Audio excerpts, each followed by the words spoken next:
And we are underway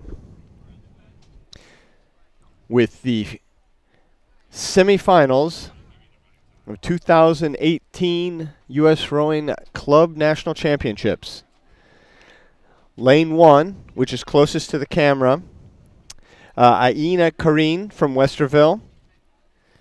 Lane 2, Keelan Daly from DWRA Detroit.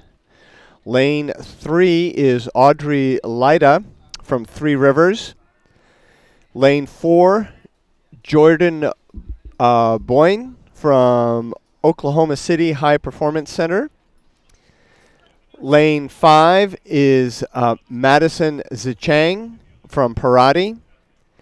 And lane 6 on the far side is Avery Alexander from Texas Rowing Center.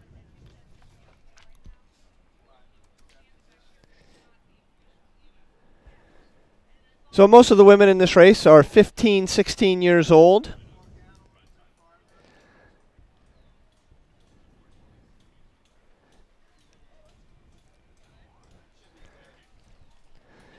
U17, the younger athletes. In lane 3 in the middle of the course is Audrey Lida, and she was first in the time trials. So not surprising that she is out front right now.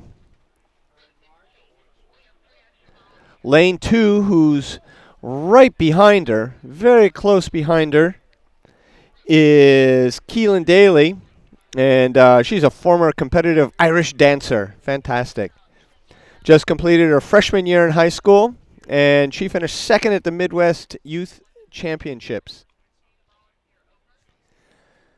And from the air, you can see the echelon.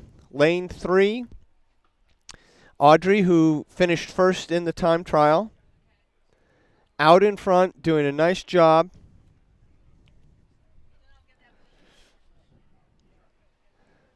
Followed in second place by Keenan Daly, and lane 4 is Jordan Bion. There are 3 semifinals, so it's top 2 to the final. And so the battle we're really going to watch here is second and third place.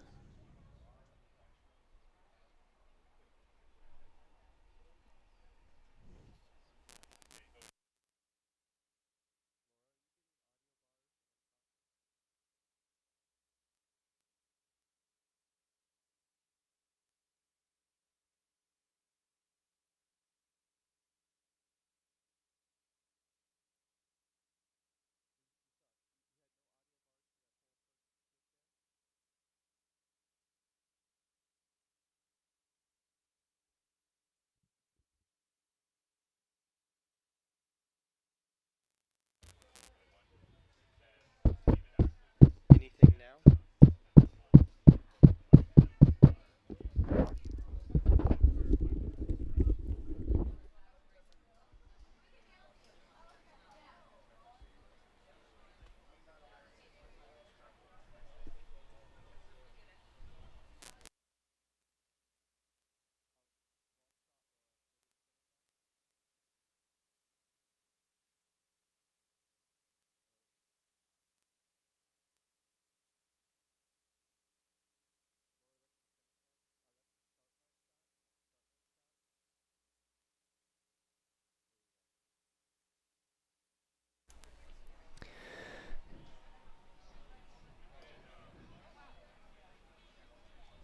Coming into the finish area, out in front is Audrey Lida.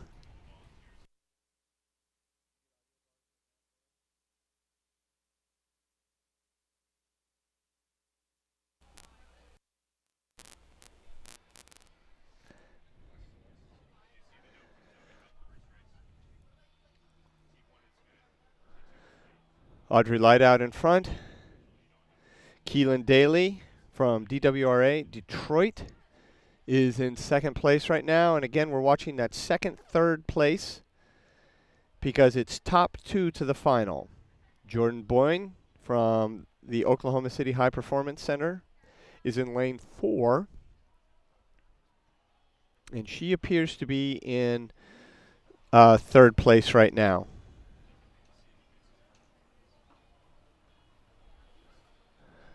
So we are looking at second and third now, panning, zooming out and go a little bit to the left, a little bit more to the left, and there's our first place.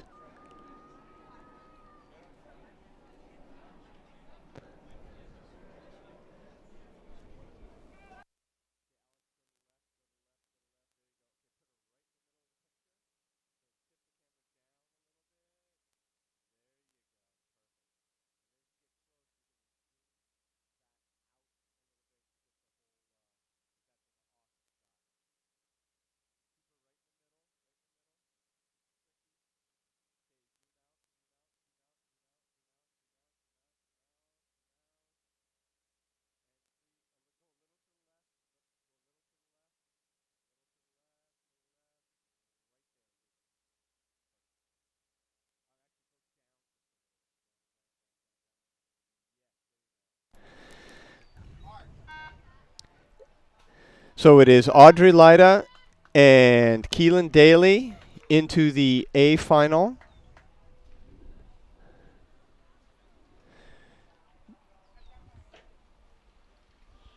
Jordan Bayonne was in third place. Coming in fourth is Aina Karine from Westerville. On the outside is Avery Alexander and Madison Zaishang. And that is it for the first semifinal of the women's U17. And we'll get to, and we're underway, well underway, for the second final of the women's U17. In lane 1, closest to our camera here is Tara Gabrielle from ACRA. Allison Gator in lane 2, Allison Gator Johnson from Maritime. Maricela Adams Grimaldi from Row House in lane 3 in the middle. Ann Herring from Founders in lane 4. Alexandra Alton from Jacksonville Youth. And Gianna Vecchio from Oak Neck Academy.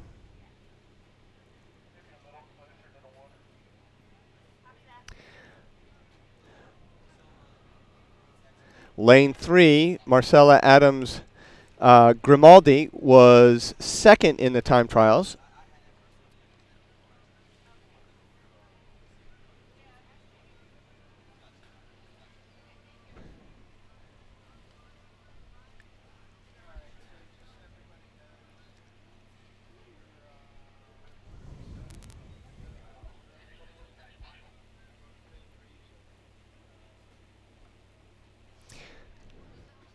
And this looks like a really good race between Marcella Adams Grimaldi and Allison Gator Johnson from Maritime.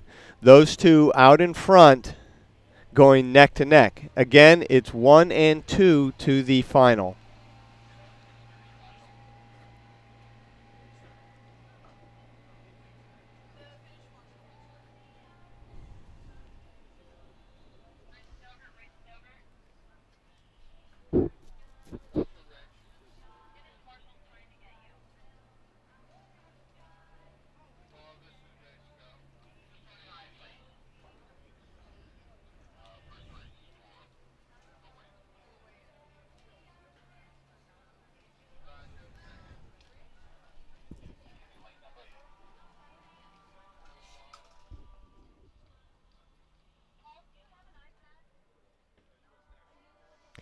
And here from the drone shot, we can see our two leaders,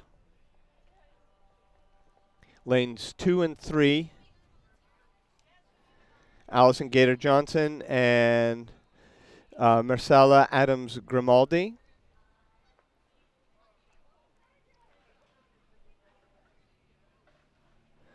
Third place appears to be Ann Herring from Founders, and she's in a tight battle with Alexandria Alton from Jacksonville Youth.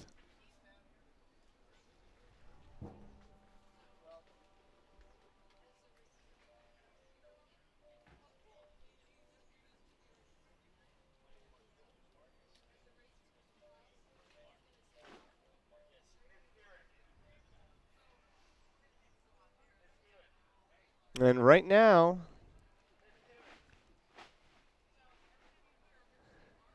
the second place finisher in the time trial is winning this semifinal.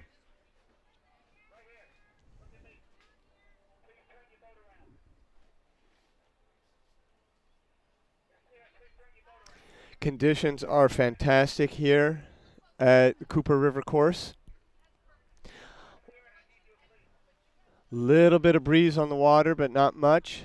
A little cooler today than it was yesterday or the day before, which is nice.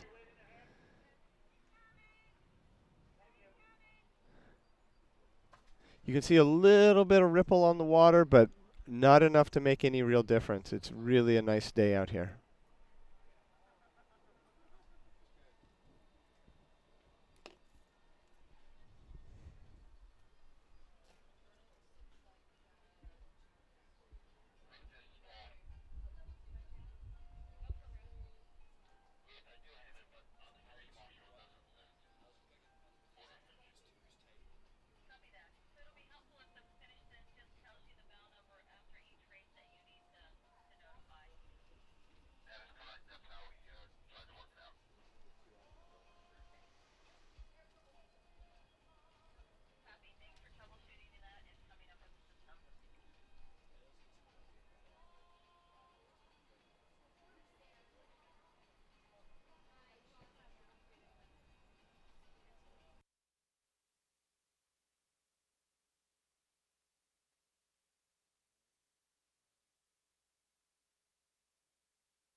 And is Marcella Adam Grimaldi.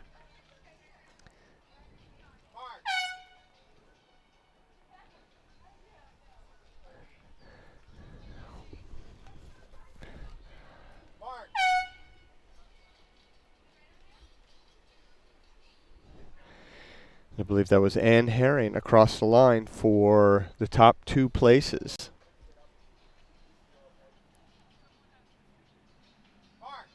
Oh, I'm sorry. That was Allison Gator Johnson.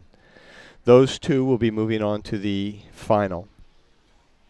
Up next is the third semi, and that's why we only have the top two finishers moving on to the final.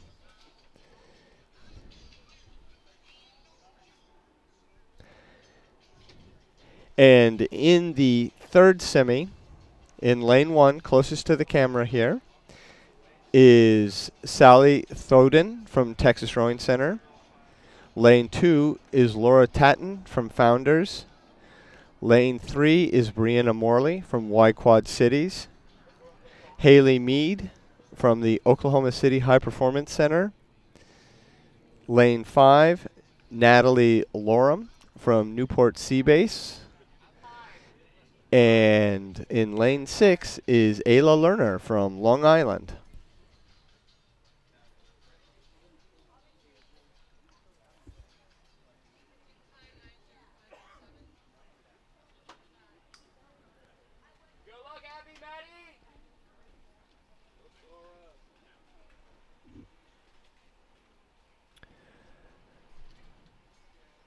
Brianna Morley from Y Quad Cities. She is in the priority seat there, lane 3. And she raced in the women's quad and the women's lightweight double and won both events at the Midwest USRowing Championships. And she's also a 2-time gold medalist in the Youth Nationals in the lightweight women's double. Just another one of the very strong scullers coming out of Y Quad Cities. In fact, their quad won at Henley a week ago. And Brenna was third in the time trial.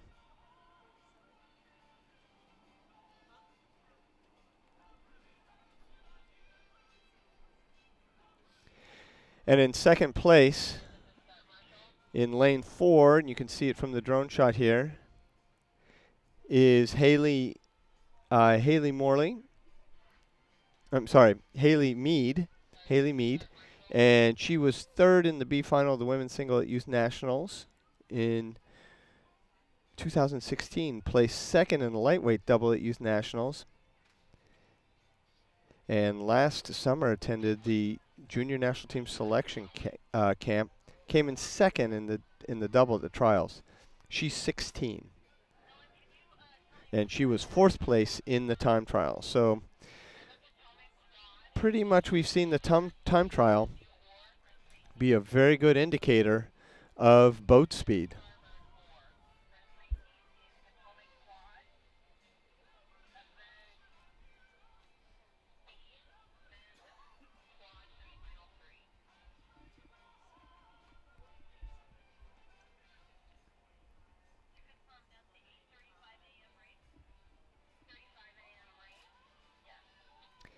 And Brianna Morley keeping about a boat of open water over Haley Mead.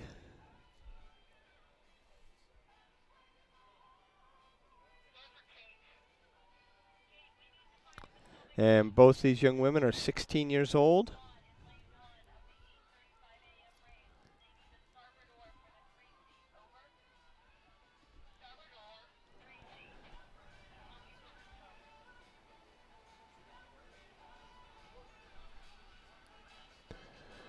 In the last 500,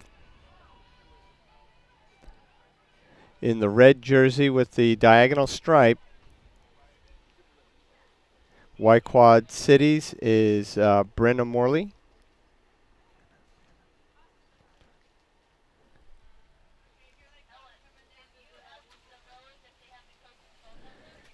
Again, this is 3 semifinals, which means top 2 go to the A final.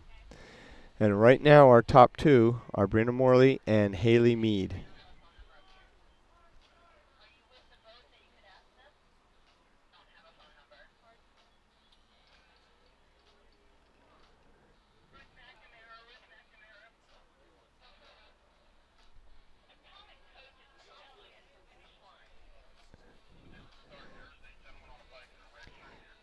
And these two athletes don't appear to be pushing it too hard. They just want to make sure that they are maintaining distance between themselves and third place.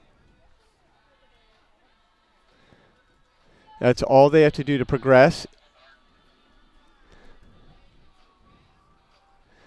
The winner of the semifinal will get better meaning closer to the center, placing in the final. So if that's important, then you race a little bit harder and you finish first in the semifinal.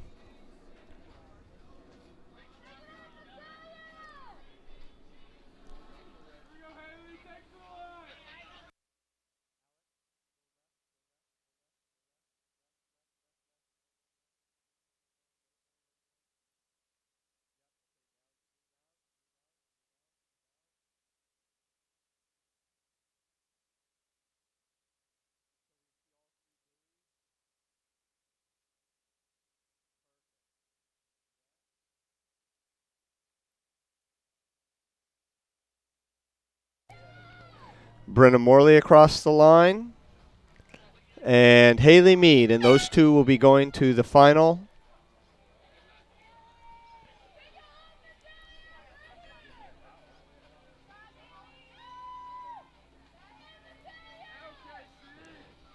Natalia Lorum from Newport Seabase.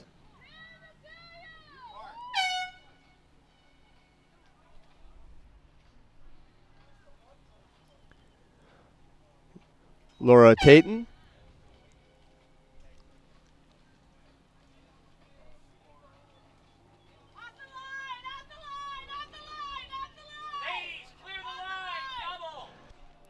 And Sally Thoden. And Ayla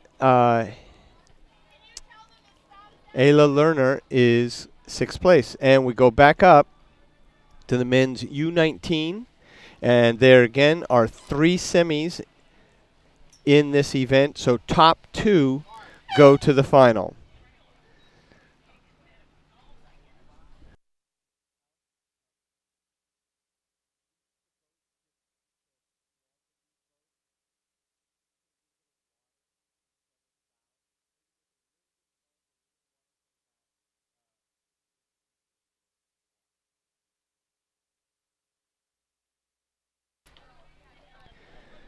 So lane 1 is Niskayuna. Lane 2, Conshohocken B. Lane 3, Conshohocken. I'm assuming that's A.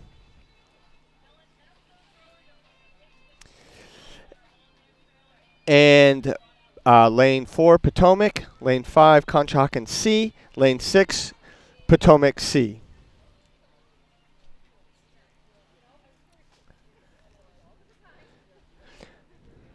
So right now, it is Conshohocken, their A boat, out in front, followed by Conshohocken B.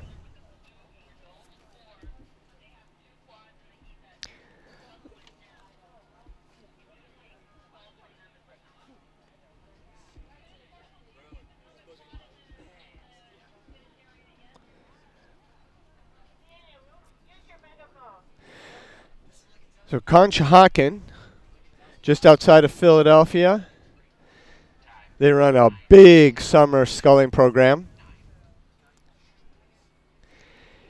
And the program there, they scull.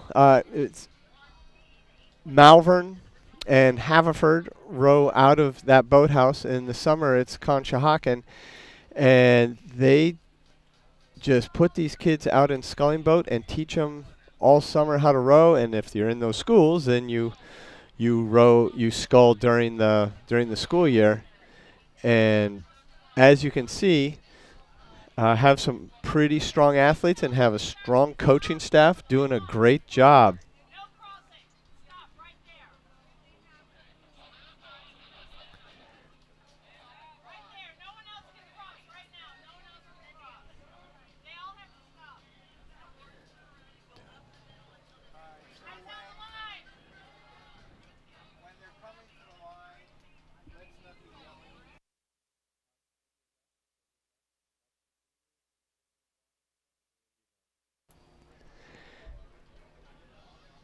So the boats with the white tops, those are both the Conshohocken boats.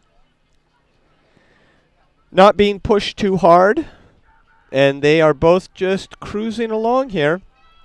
Again, they need to be top 2. They just have to keep 3rd place, which is Potomac, behind them. As you can see, some very nice sculling out of this program.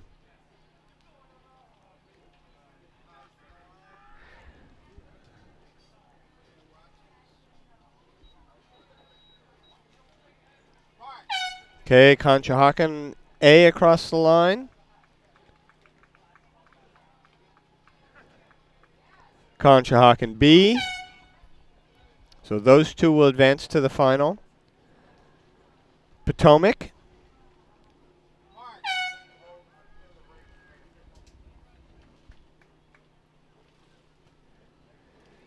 Conshohocken C.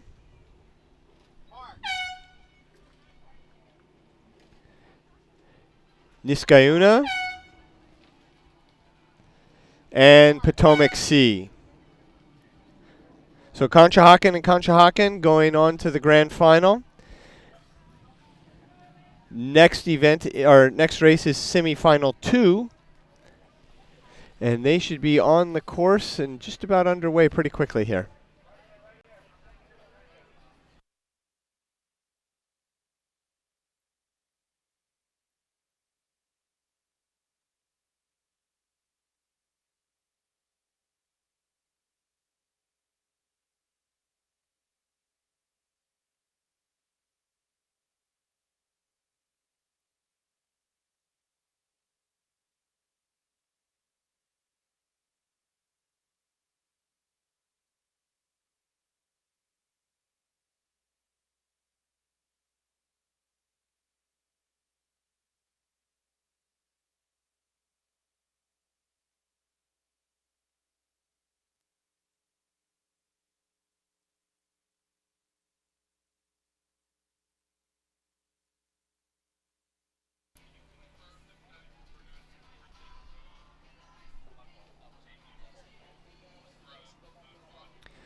Lane 1, closest to the camera, is Resilient. Lane 2 is Nereid. Lane 3 is Maritime. Lane 4, GMS-B. Lane 5, First Coast. Lane 2, Haddon Township. Local crew here. Out in Lane 6, you'll see some of the launches have Haddon crew on them. And the Regatta is borrowing those launches. Right now, I think we're past 500 meters. We've got 3-4 boats in contention for first and second place. Yeah, there it is, 500 meters. And it is Lane 5, First Coast, GMSB, and Maritime. Those 3 boats battling it out. Not too far behind is Nereid. Haddon Township has fallen off a little bit. And on the inside, not sure exactly where Resilient is, but given this picture, I'd guess they're a little ways back. Maritime out front.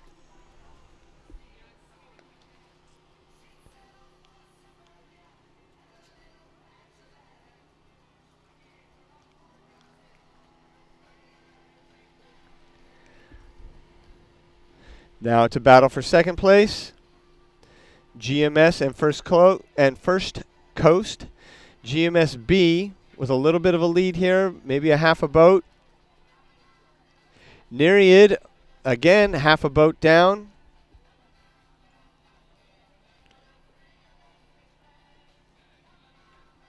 So GMS-B trying to break First Coast and Nereid. Right now, it's bow on stern. There's still a lot of contact. And look at Nereid. They are moving a little bit, even with the angle. I think they are coming back up on GMSB. First Coast, Haddon Township, and Resilient can't quite keep the pace. But look at Nereid go. 300 meters ago, they were almost a boat length down. But now they are passing GMSB. So it's Maritime out front. They were the winner of the time, or placed higher than all the other teams in the time trial.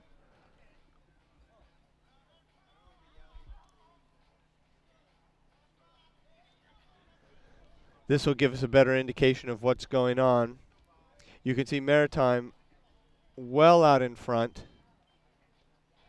But again, it's a battle for second place.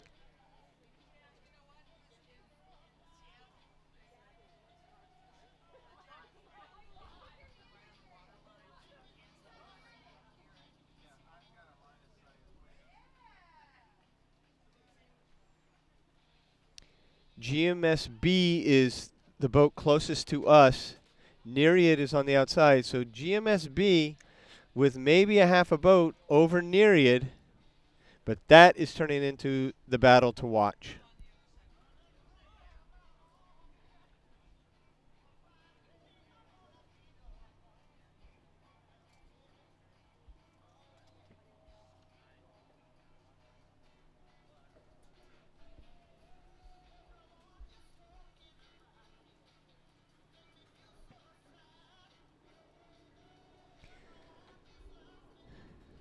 They're about 500 meters to go from the finish.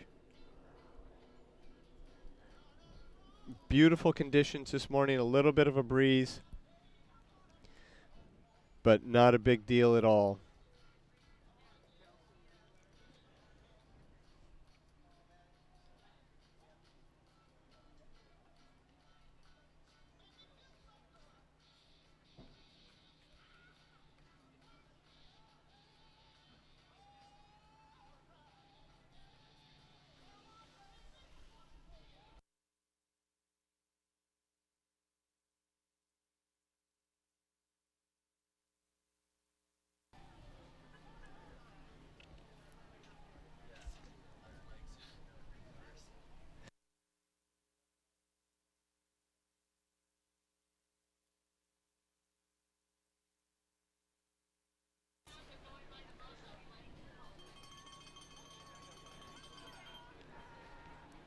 Maritime crew just having a nice row. They've got a few boats of open water. They know they don't have to push it. They're just keeping an eye on everybody behind them. You see how relaxed, how nice that is?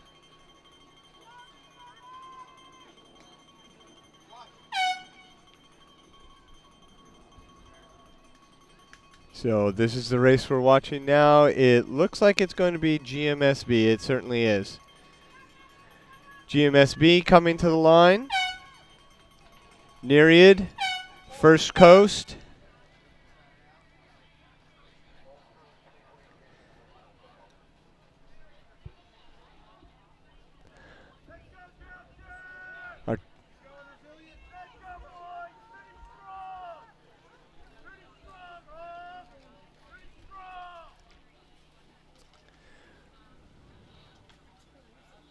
Haddon Township across the line, and Resilient.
We're waiting for the next race. It is going to be the third semi of the men's U19 quad. With 3 semis, top 2 go to the final. So the race we watch is between second and third place. And we'll get to that in just a moment.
So clearly we have a delay up at the start. Some broken equipment. That is getting fixed. And we will bring you the race once they replace apparently some oars.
So underway. Third and final semi of the men's U19 quad. Lane 1, just barely, not quite in the picture, is Potomac B. Lane 2 is the high performance team. Lane 3 is GMS. Lane 4, another boat from the U18 high performance team. Lane 5 is Maritime B. And lane 6 is Stewart's Foundation from Tampa.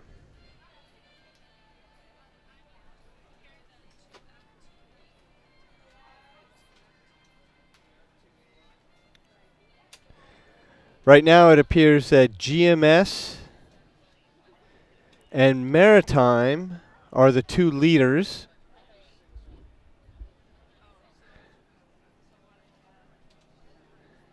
Have not seen Potomac.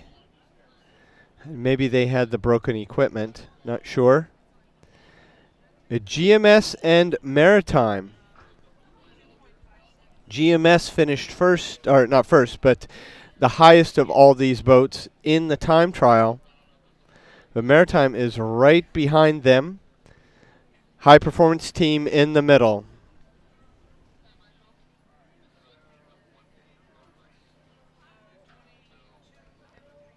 And I'm sorry I can't give you any more details about which high performance team it is. This one just says J Theodore. That's our second or our third place high performance team.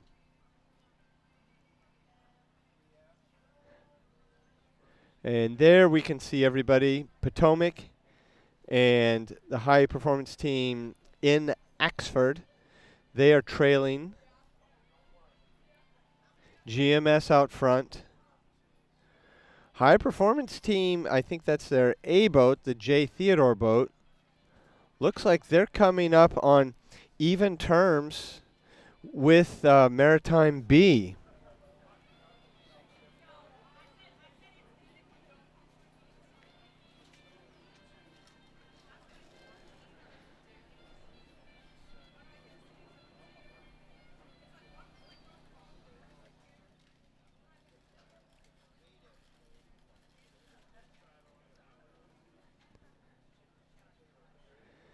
Maritime and the high performance team, J Theodore, those two boats on the right hand side, that's going to be the battle to watch. Right now, they are pretty even, and it's only top two to go. GMS is not that far ahead. These two racing each other may pull themselves back up with GMS. We'll see. GMS gets to see everything that's going on behind them, which is a great position to be in because you can sort of, not really, but you can kind of control the race from up there. If somebody starts to move, you can see it and you can respond to it.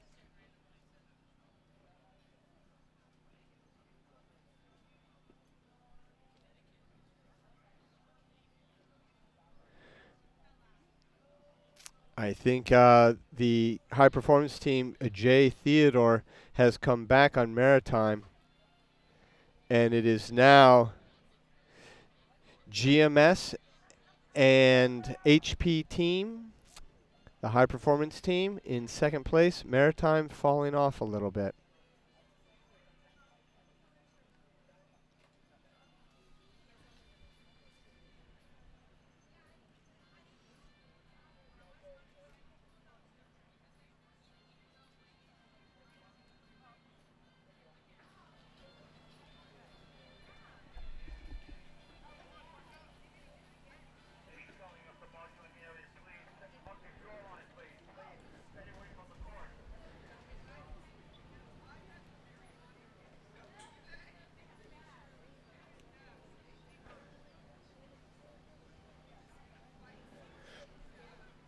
So there are our three leaders.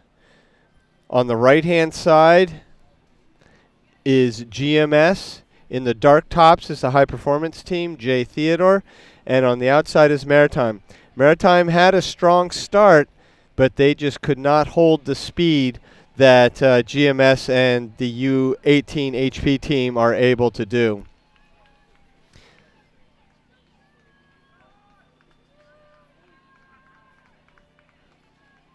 So GMS looking very relaxed, rowing a little bit lower than everybody else out there. The HP team, they must be feeling pretty relaxed now because they are well into second place and looks like they are going to ensure themselves a position in the final.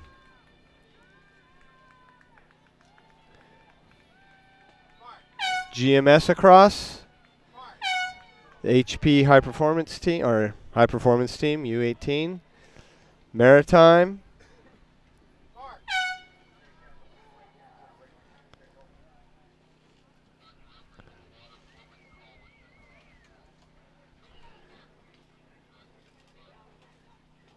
High performance team, Axford. Potomac B, and Stewards Foundation.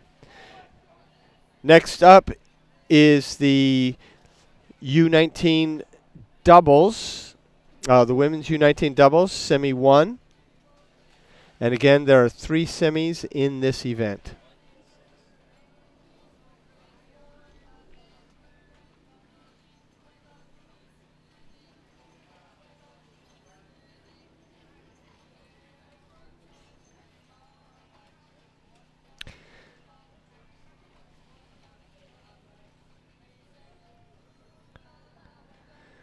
Lane 1, closest to the camera, is Connecticut.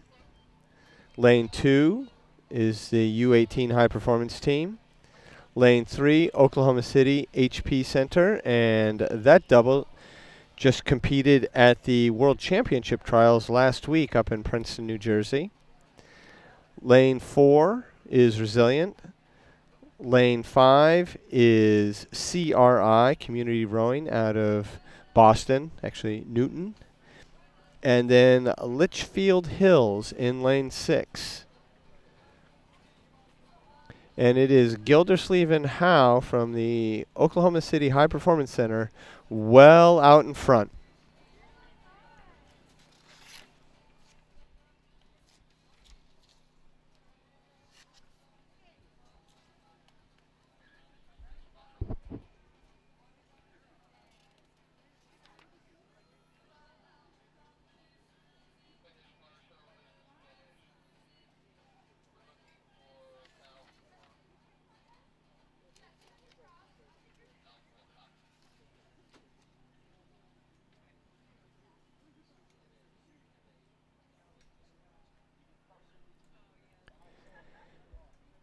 is Gildersleeve and Howe,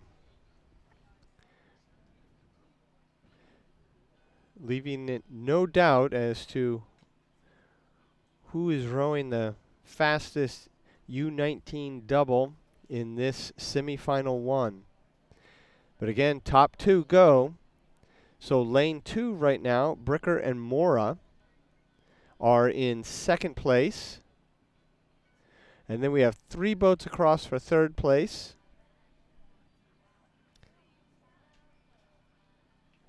And trailing a little bit is Litchfield Hills in lane six on the far left-hand side.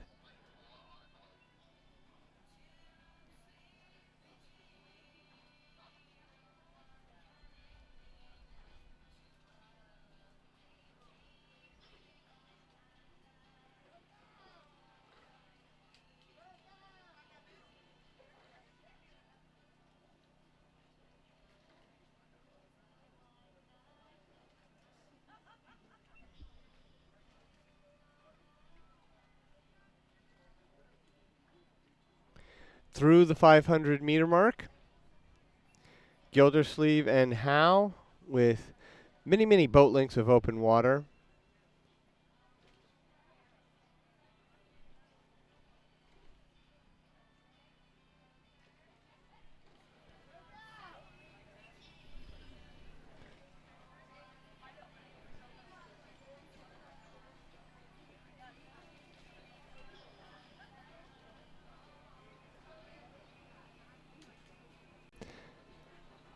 Lane one on the right-hand side, lane six on the left. Gildersleeve and Howe out in front.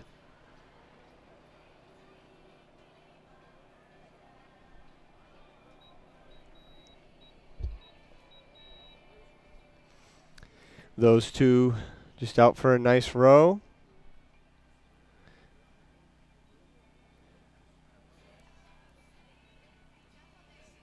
Rowing looks like under race pace.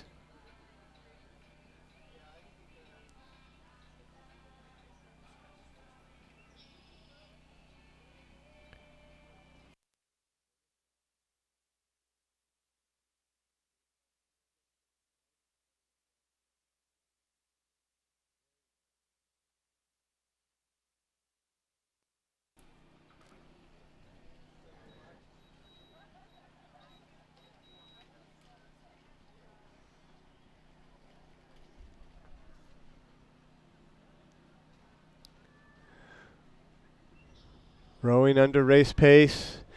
Not going to sprint, going to save that energy, just going to come to the line nice and easy.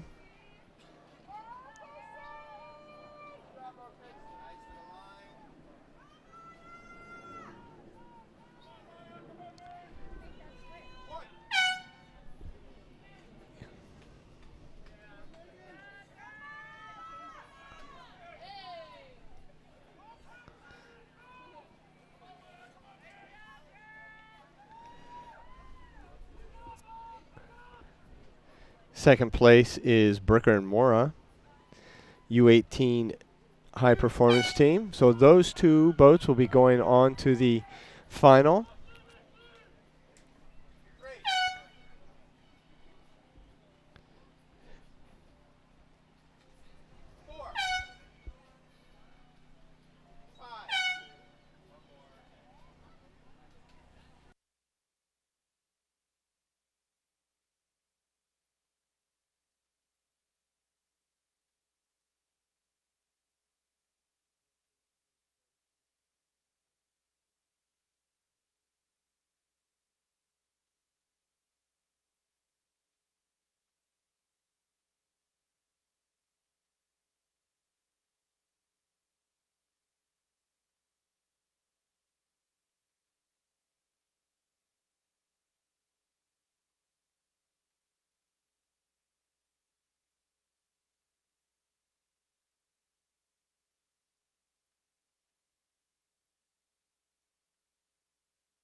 The second of two semifinals is lane one of Vero Beach. Lane 2, Y Quad Cities.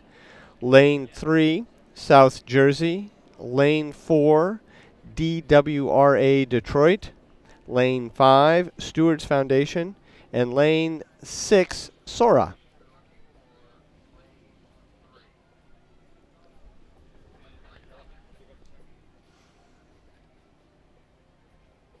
The highest placed finisher in the time trial, which seeded all of these races, is Lane 3, and that's South Jersey.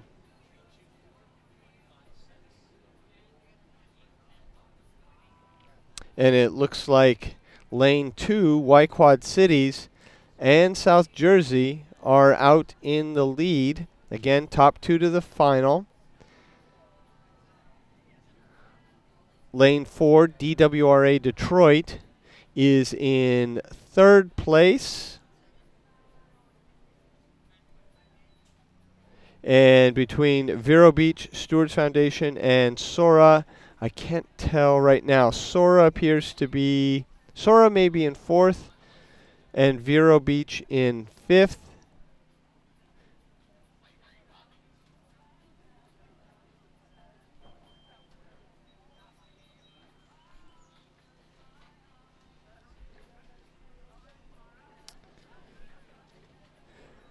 Let's say Y Quad Cities in first, South Jersey in second, DWRA Detroit in third, and then possibly Stewards Foundation and Vero Beach and Sora fifth and sixth.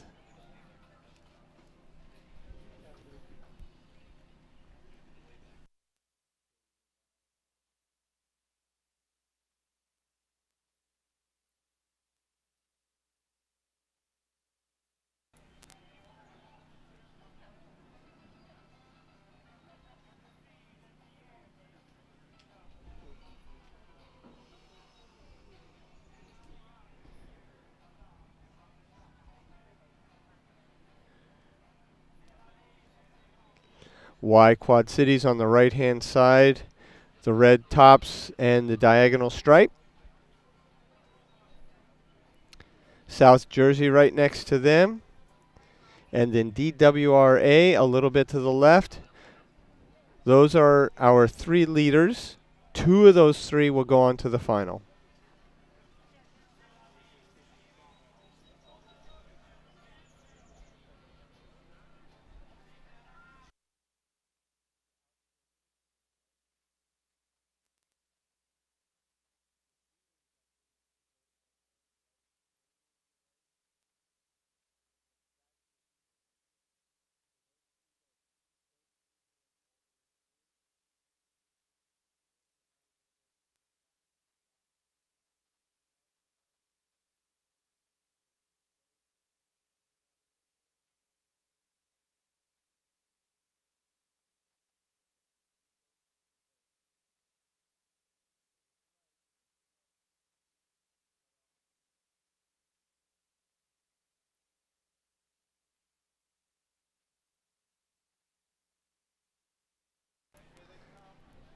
So Y Quad Cities, South Jersey, and DWRA Detroit. Right now, it is looking like Y Quad Cities and DWRA Detroit, the two teams in the red tops, they look like they will be making the A final. South Jersey put up a good fight, but they appear to be in third place right now. So coming to the line, whoa, go to herenow.com to get the results on that. What a good finish. Battling out to see who could get the priority lanes in the final.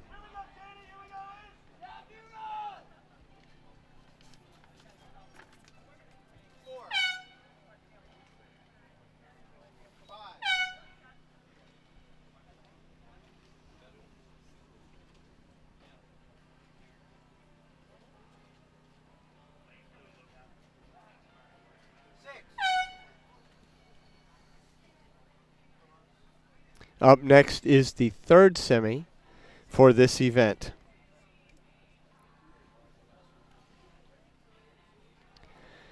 In lane 1, is U18 HP team. Lane 2 is Conshohocken. Lane 3 is Palo Alto. Lane 4 is Vesper. Lane 5 is Nereid. And lane 6, SA.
So out in front is Ulitsky and Ulitsky sisters,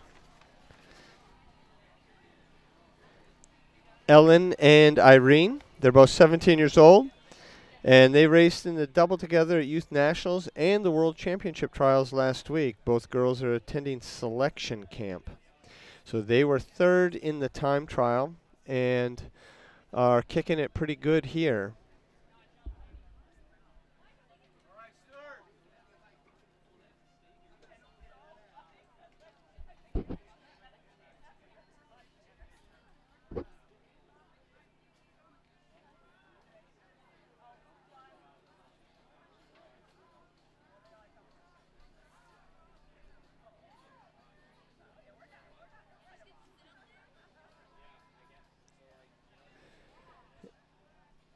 Second place, again, top two to the final, is Vesper.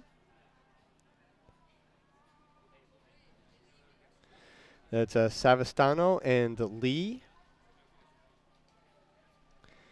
But it is the Ulitsky sisters who are well out in front and doing a nice job.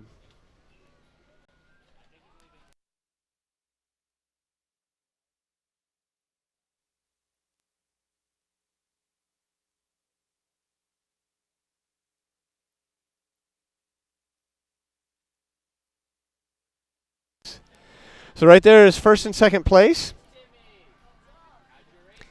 Ellen and Irene out in front, followed by the duo from Vesper. Vesper running a big junior program, which is really cool.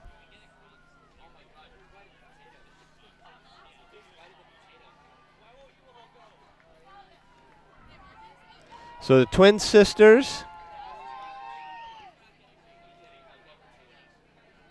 doing a real nice job out front here. Few boats of open water.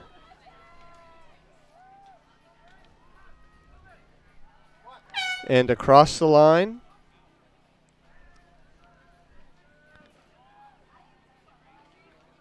Vesper across the line.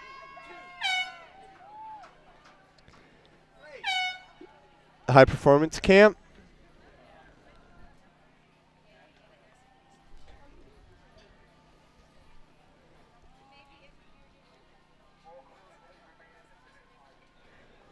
Nereid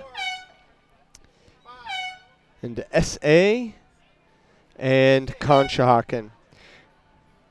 So that was a third and final semi for the U19 women's double. Up next is the men's U17 double, and there are three semifinals in this event.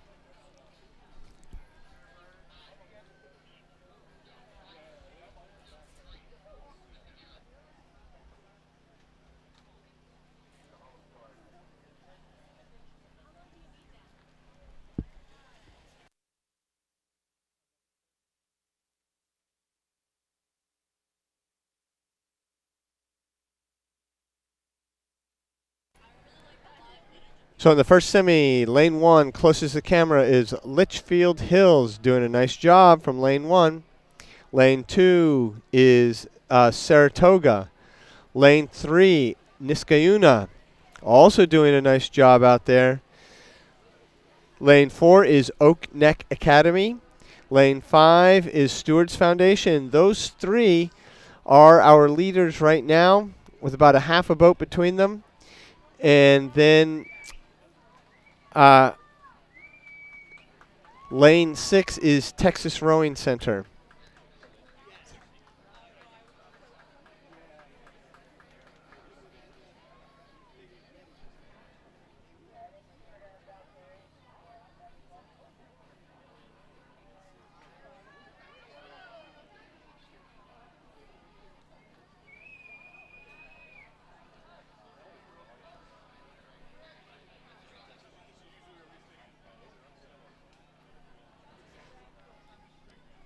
So Saratoga,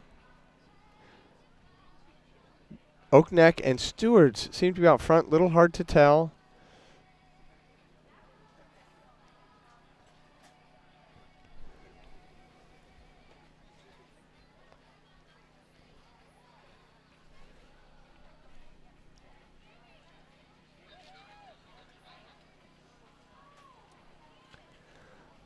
Lane one, Litchfield Hills. Now it's a little bit of a optical illusion here. They look like they're way out in front, but the angle is so steep they may not be. Lane three, Niskayuna.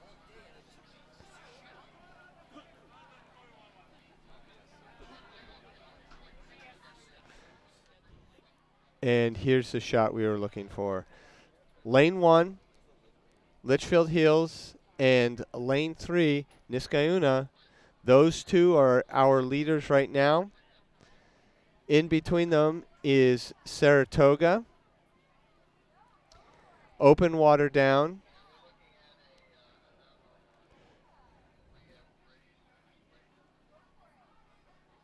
Oak Neck Academy, Stewart's Foundation, and Texas Rowing Center in this race also, but not able to match the speed of Litchfield Hills and Niskayuna.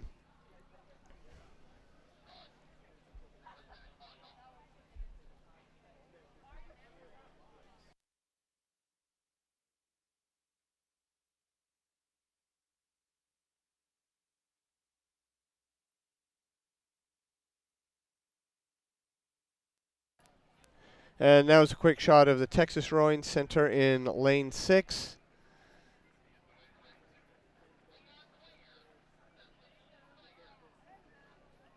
With our clear leaders, Litchfield Hills and Niskayuna, out in front. Again, there are three semis, so top two go to the final. And barring any unforeseen circumstance, I think it's going to be Litchfield Hills and Niskayuna. Niskayuna out of New York, program that's rebuilding a little bit, and obviously doing a nice job.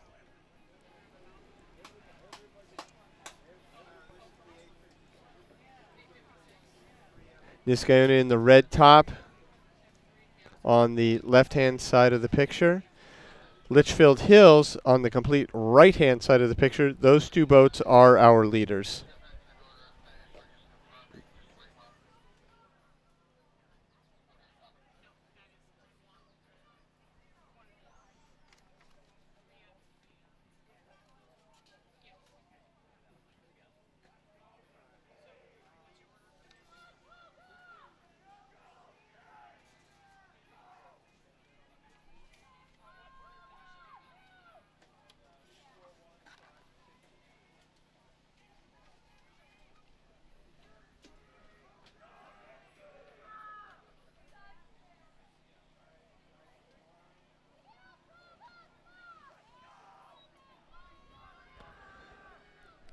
Niskayuna double of Schmidt and Lowry.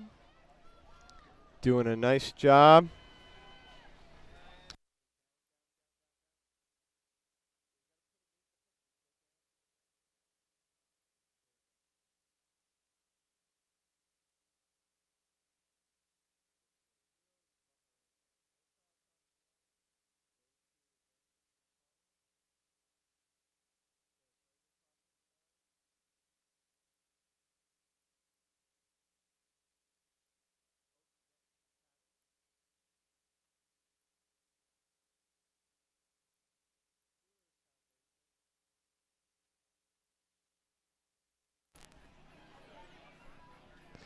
So that'll be Litchfield Hills and Niskayuna going to the final. Semi 2 is underway.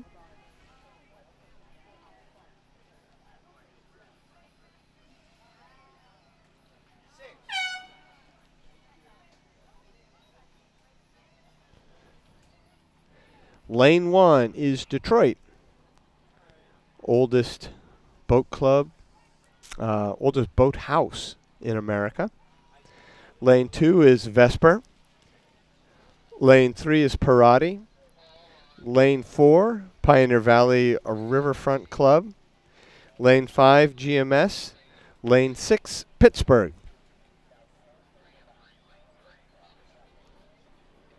Lanes 3, 4, and 5, Parati, Pioneer Valley, and GMS are leading the way. This could be interesting because top 2 go to the final. And it is Pioneer Valley out in front. So now the battle is for second place. They could come back on first place, but first place seems to be moving out a little bit. Lane 3, that's Parati. They are in second. 2 is Vesper, they're closest to us, and on the outside, lane 5 is GMS.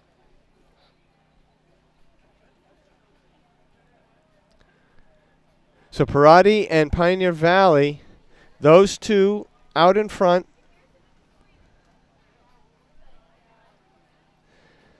Vesper in third right now.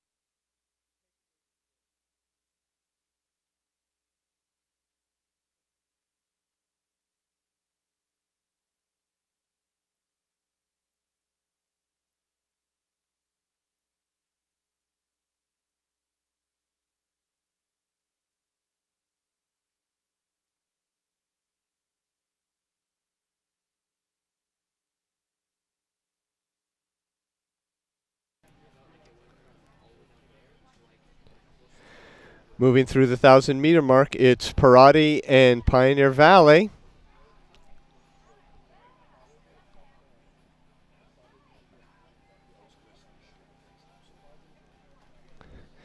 When we go to the drone picture, we'll have a better idea of what's going on out there.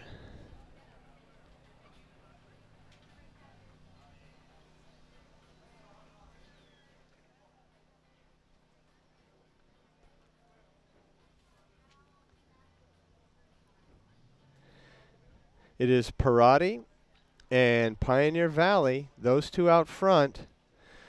Vesper and GMS nipping at their heels. A little bit of open water, so reasonable, but one bad stroke can put you even or close, so they are still laying it down, battling each other. Parati and Pioneer Valley out front, just a tad of open water. GMS, though, right there. Vesper right there. This is the closest race we've seen so far in the semis. Trailing boats, Detroit and Pittsburgh. In lane 1, furthest from the camera right now.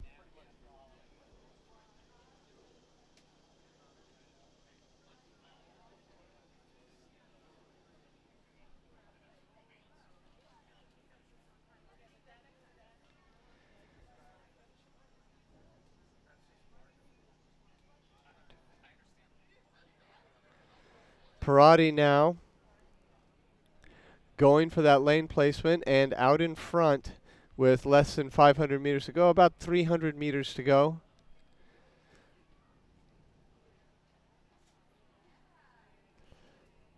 Pioneer Valley, still just a little bit of open water over GMS and Vesper, but they have to stay on their game all the way through the finish. Parati looking very comfortable out in front.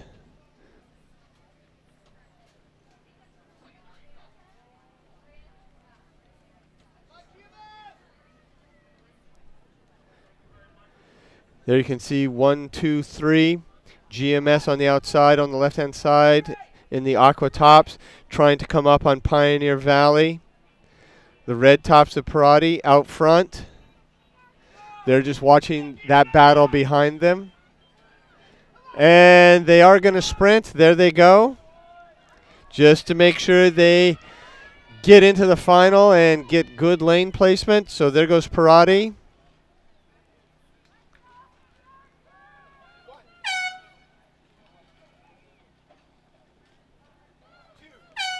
Pioneer Valley across, GMS, Vesper.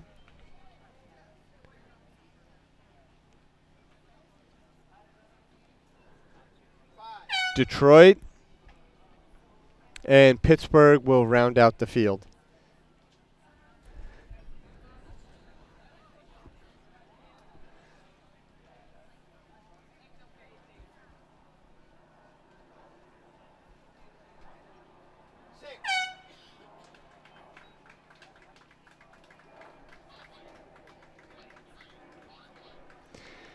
Third and final semi.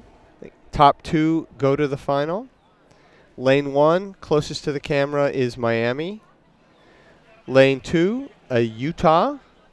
Lane 3, Rockland. Lane 4, Nereid. Lane 5, Sarasota. Lane 6, Conshohocken.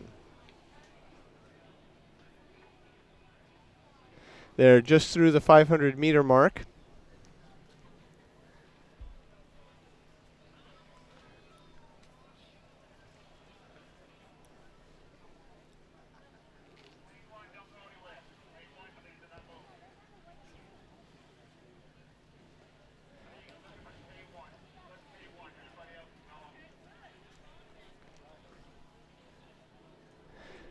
So everybody was placed in their lanes based on their finish in the time trial.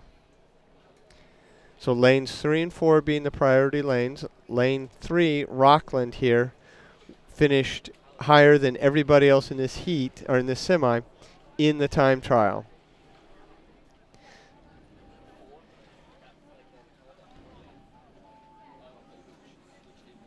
Now, as the boats come a little more parallel to the camera, it is Rockland out in front, but lane 4, Nereid, and lane 2, Utah, right there.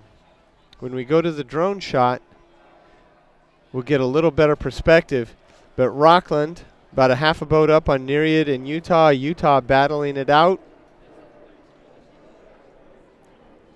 Lane 1 we see in the picture, that's Miami.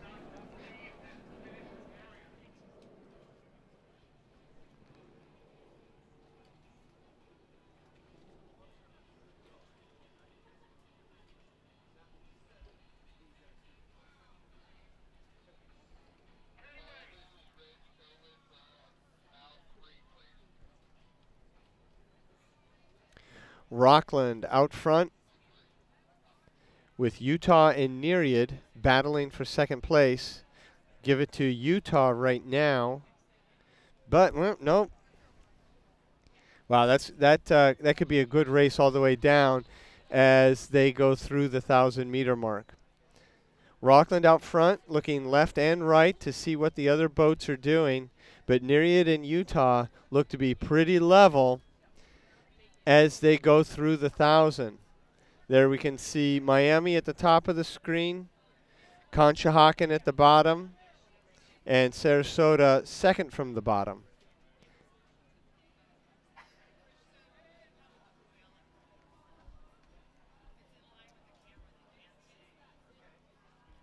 So we've got all 6 boats in the shot. Rockland out front. Nereid, I think, is starting to move a little bit. Utah just may not be able to hold the pace of the 2 leaders and seems to be slipping back about a half a boat behind Nereid now.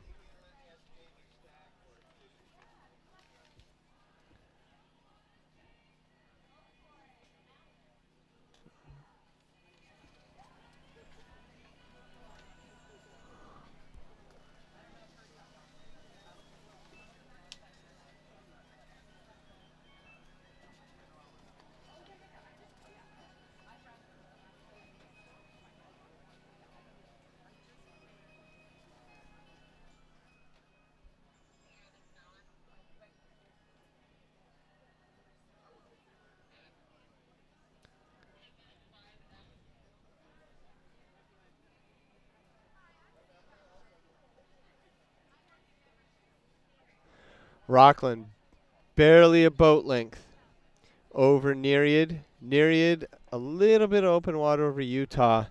And I think we have pretty clear who our top 2 are right now, Rockland and Nereid. Rostick and Allman for Rockland, and Rupp and Brown for Nereid.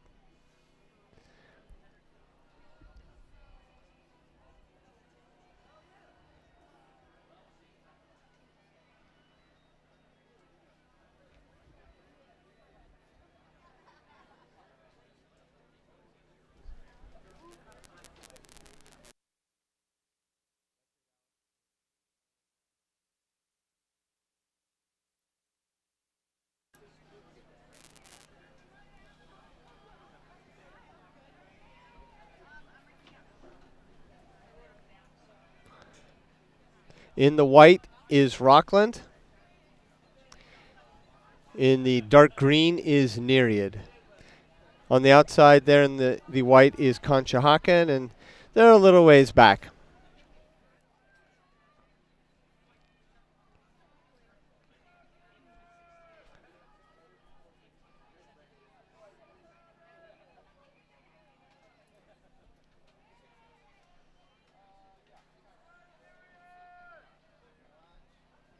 Nice shot of the whole venue here.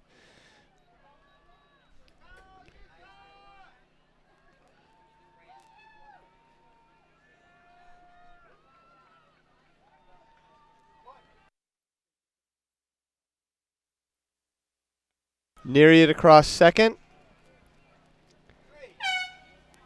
Utah in third.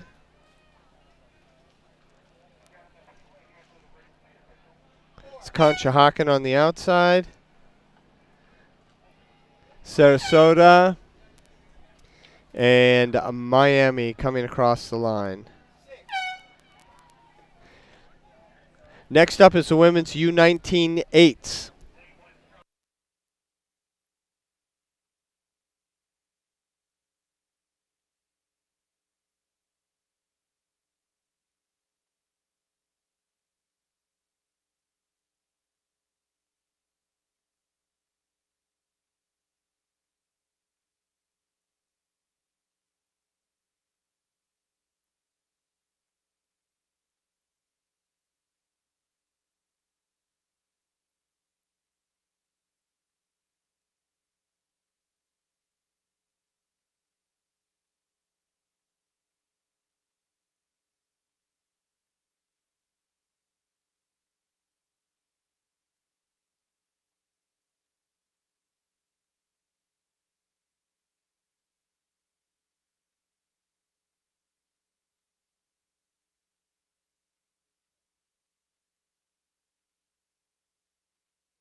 U19 8.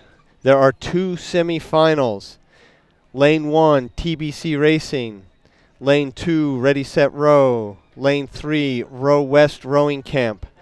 Lane 4, Penn AC. Lane 5, Row West Racing Camp B. And Lane 6, CRI. So all these boats had to go through a time trial yesterday. And they are placed in these lanes based on their placement in the time trial. So Row West Rowing Camp in lane 3 had the fastest time yesterday in the time trial and are leading again here. Ready Set Row appears to be in second place. Third place is Penn AC. Fourth, TBC Racing. Can't see the Row West B boat or CRI, but we'll when we get to the drone shot, we'll be able to source and figure out where everybody's at.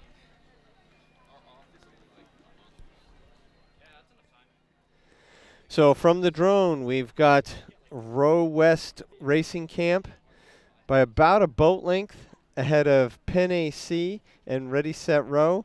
Ready Set Row just a slight advantage over Penn AC, a slight advantage over Ready Set Row. Here, it's top 3 to the finish because there's only 2 semis. Top 3. So right now, those 3 boats on the right-hand side of the screen, our leaders making their way into the final. TBC Racing at the top of the screen, and at the bottom is the Row West Racing Camp B. CRI is trailing.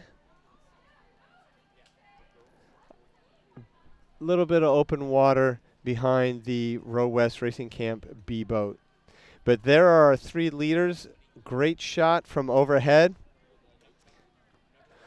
Row West in the middle.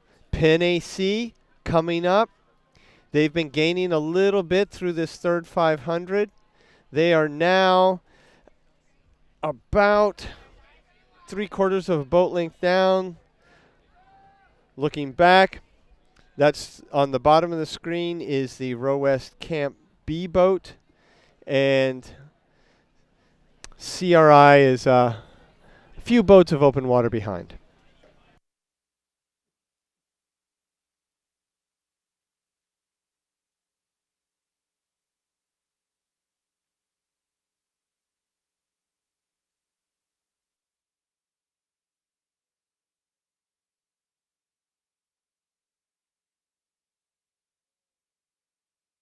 Oh.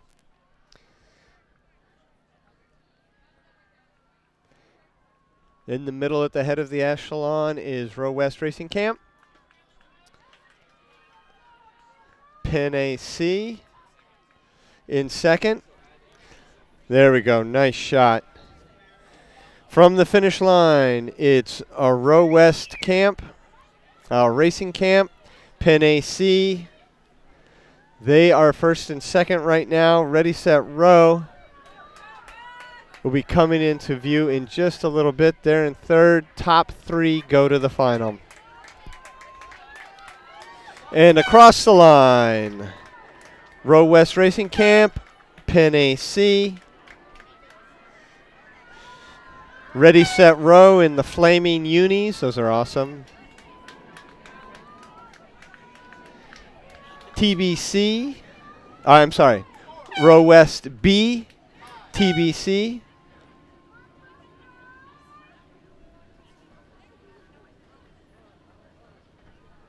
And on the outside, coming into view in just a sec, is Community Rowing.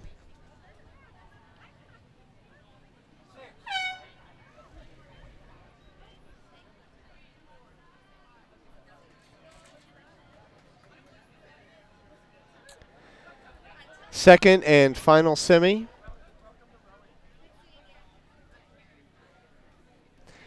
Lane 1, CRI E, as in Edward. Lane 2, CRI B, as in Bob. Lane 3, who finished second in the time trial, is CRI A. Doesn't say A, but that's a good assumption. And the U18G high performance team in lane 4, Greenwich, lane 5, and U18G high performance team B in lane 6. So CRI is in the red. That's the B. No, I'm sorry. That's the A boat with our high performance team Greenwich and the high performance team B to the left of them.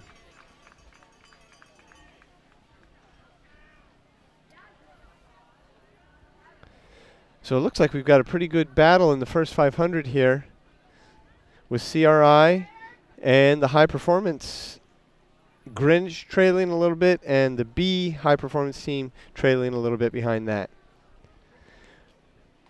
On the inside, who we don't see right now, are the other two CRI boats.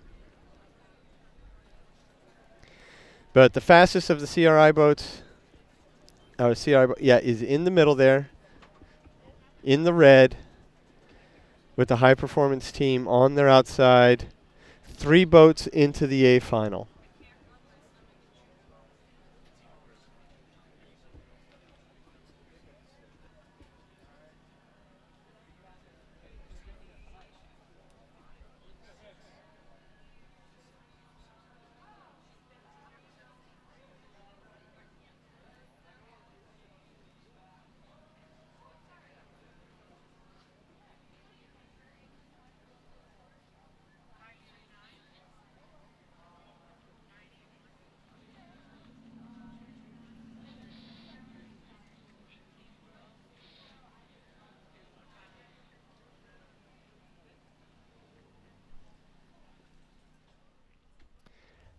So this is turning into be a really good race here between CRI and the U18G high performance team. And it looks like the high performance team is about a half a boat ahead of CRI.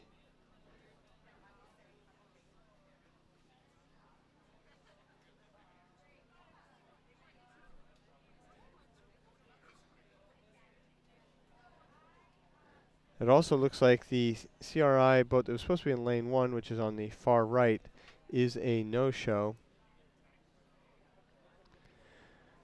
So right now, the lead boat is the U18G high performance team. Second place is CRI. Now it's third place and final place into the final, CRI B or Greenwich. Right now, I have to give it to Greenwich.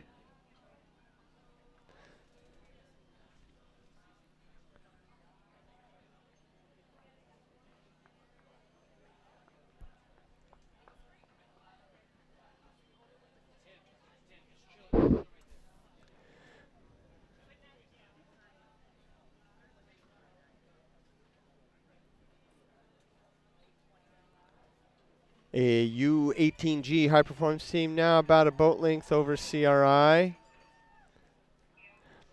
Greenwich just a few seats over CRI B. Maybe a half a boat.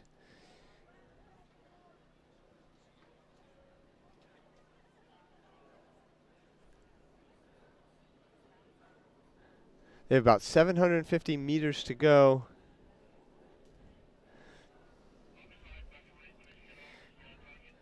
So CRI B just a few seats down, maybe a half a boat, hard to tell.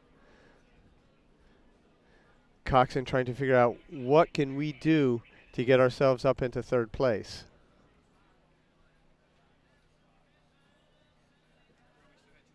Because there is no B final.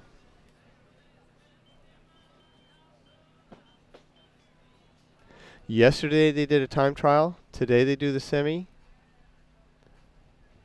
And then it's off to the finals.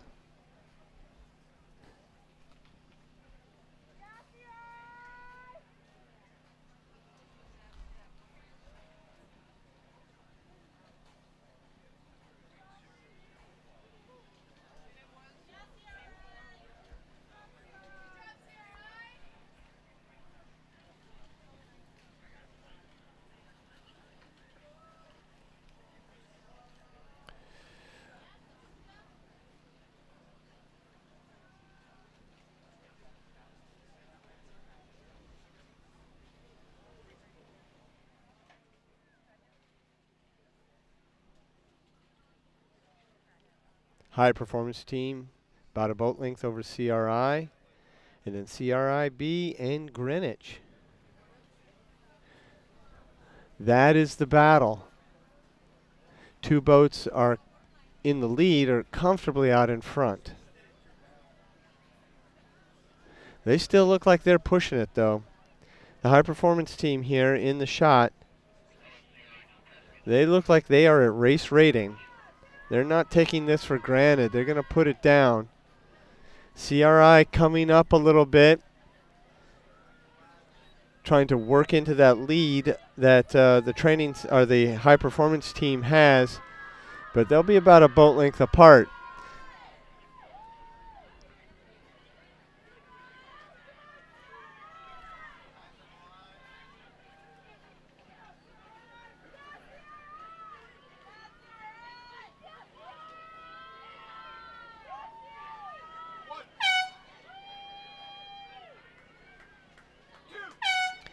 So the high performance team and CRI.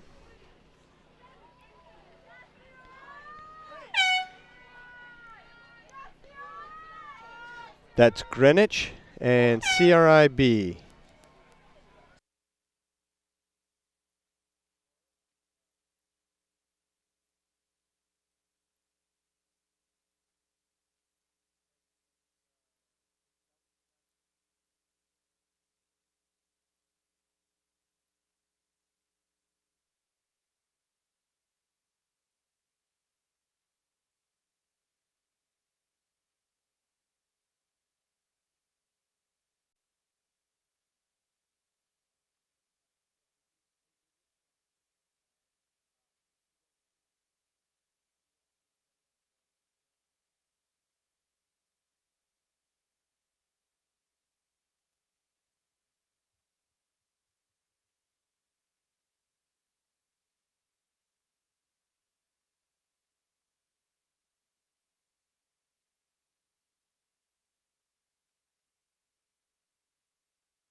Underway. Men's U19 four width.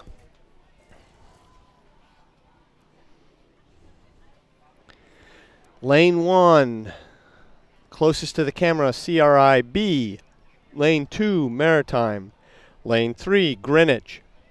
Lane 4, Oakland Strokes. Lane 5, U18B High Performance Team. D. And lane 6, same group, Team F.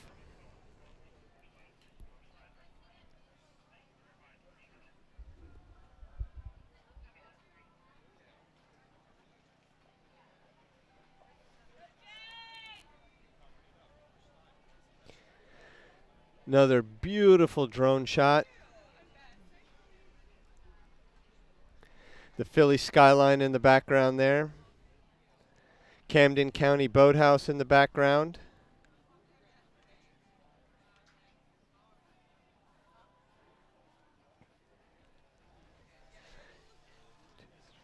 And out in front in the blue boat is Greenwich. The top of the screen is CRI.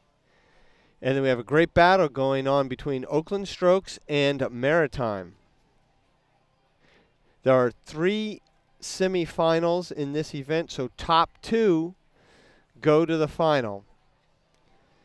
Right now, that'd be Greenwich and CRI, but they are just over 750 meters into this race. I'm sorry, at about the 1,000,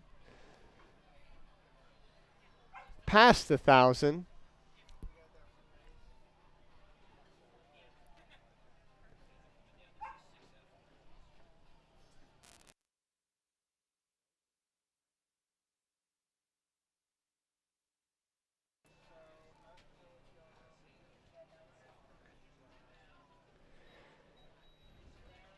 Top 2, this is going to be great. We've got Greenwich, who's out in front, but then it is Oakland Strokes and CRI. Maritime now fading a little bit. CRI and Oakland Strokes are battling it out for that second and last place in the final.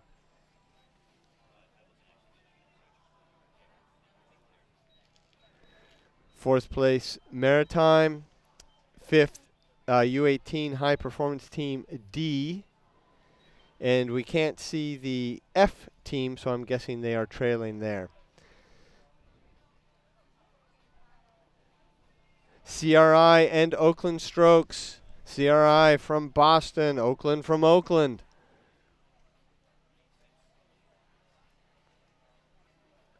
And it looks like Oakland starting to move ahead of CRI a little bit in this third 500.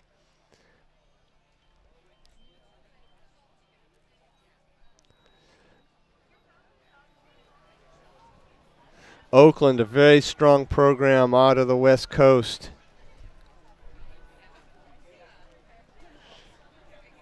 And there are our 2 leaders.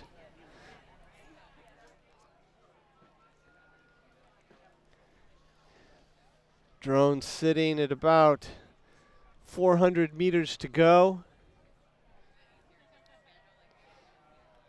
And there's the whole field.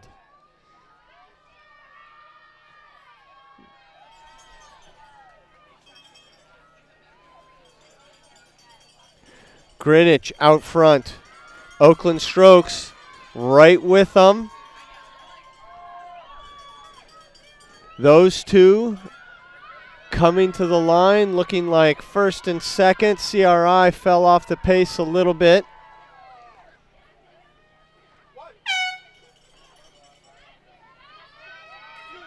Oakland, CRI, Maritime, and then the 2 high performance teams. So Greenwich and Oakland going on to the final.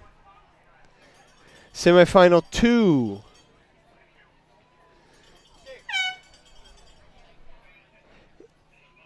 Is underway. Closest to the camera, out of view right now, is SA, CRID, U18 High Performance Team, believe that's their A boat, Row America Rye. Those 3 seem to be battling it out for first place. Vesper in the white tops with the V on the back, a little hard to see. And then on the far outside at the top of the screen and to the right is PNRA Mercer from just up the road here. Out in front, CRI, HP Team, High Performance Team, and Row America. 3 boats. Look at that. That is great. 3 boats right across, all within a deck of each other. Cameras, they're coming perpendicular to the camera. Now they've passed perpendicular. Yep, so they are all within a deck of each other. High performance team just barely out in front. They're in the priority lane, so they finished first, second, or third in the time trial, and faster than all these other boats in this semi. CRID right with them. Row America Rye on the outside, on the right-hand side of the screen, down at the bottom is SA.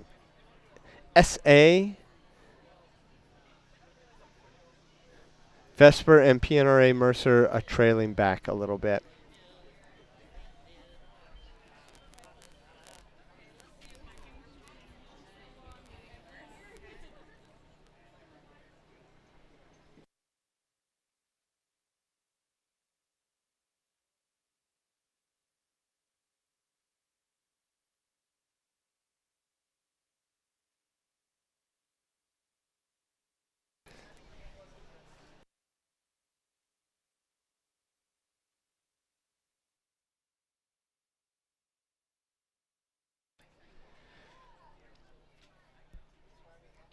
So there's all 6 boats. On the far right hand is St. Andrews, CRI, and U18B High Performance Team.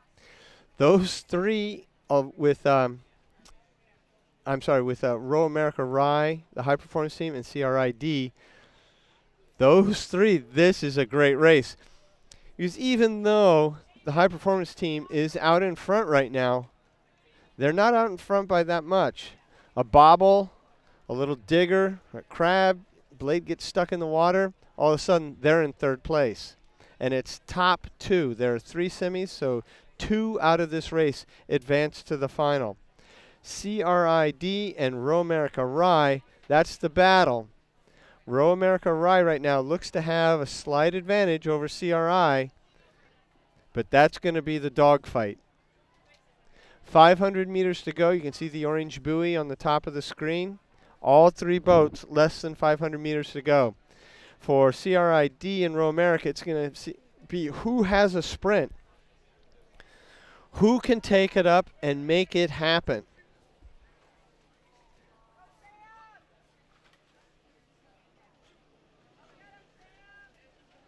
St. Andrews at the top of the screen. Vesper at the bottom of the screen.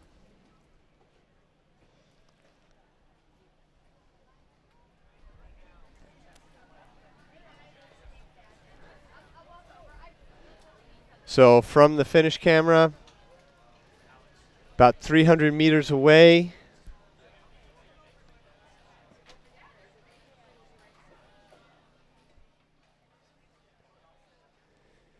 and we're going to get a final shot from the drone.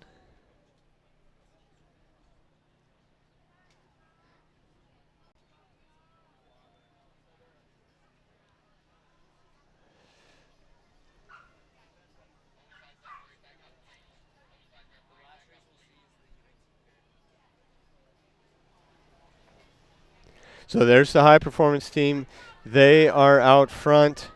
Row America Rye. You can see athletes looking over. Where's CRI?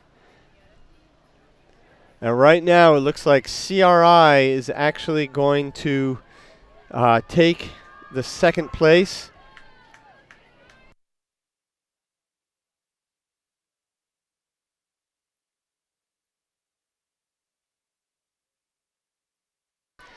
So what a great race all the way down the course between CRI and Row America Rye. But it does look like CRI, by a deck length, is going to take it over Row America Rye. Great race, guys. Great race. Vesper coming across the line, followed by St. Andrews and PNRA Mercer bringing up the rear, rounding out the field. We have one more semi in this event.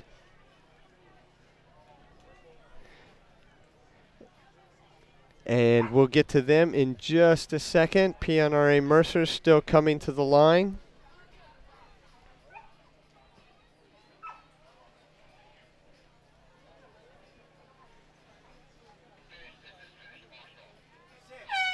And that concludes the second of 3 semis.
Underway is the third semi.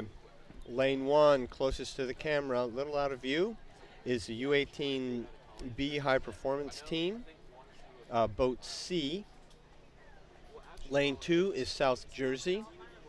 Lane 3, who we see in the red, is CRI. Lane 4 is the high performance team B boat. Lane 5 is TBC Racing. Lane 6 is Penn AC. And we can kind of see what's going on here. It is CRI and the high performance team with multiple boats of open water over their nearest competitor.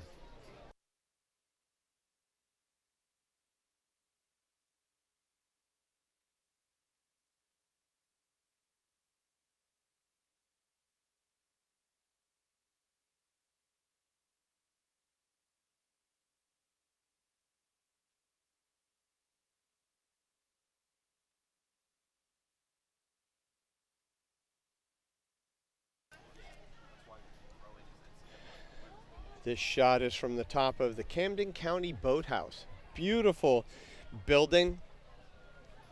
It is not only a very large boathouse, and you can see it in the upper right-hand picture. Our camera is up by that little pergola up on top. But it's not only a boathouse, it's also a function space, and they hold weddings and other events there. It's really a great facility. So if you're thinking about getting married, it's a nice place, great views.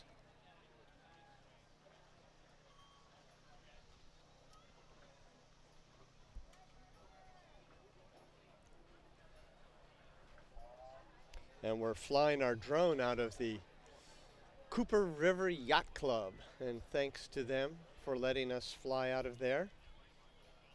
They've been very generous.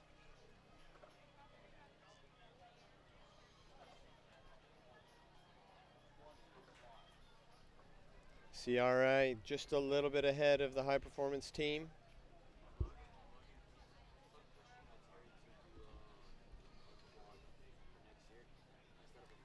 Two boats, and it looks like it's going to be these two boats into the final. They still look like they're battling.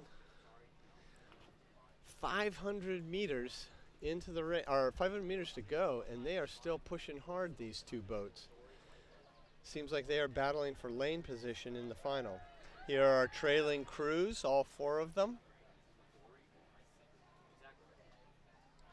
Bottom of the screen is TBC Racing and Penn AC.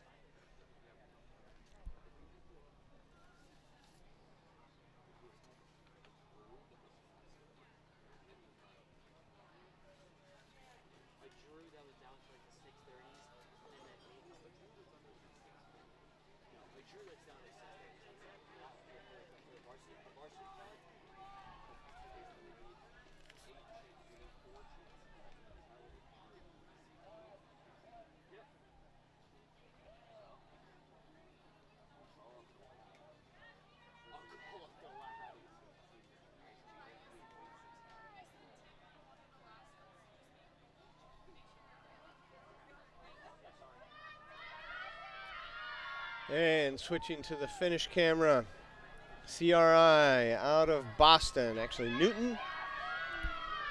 Huge program up there. Beautiful boathouse. Couple boathouses, actually. They used to row out of a ice rink. And then built this fantastic boathouse. It's won all sorts of awards. And they have all kinds of rowing going on there. It's really a great place. And they come across the line first. They're A-boat. High performance camp.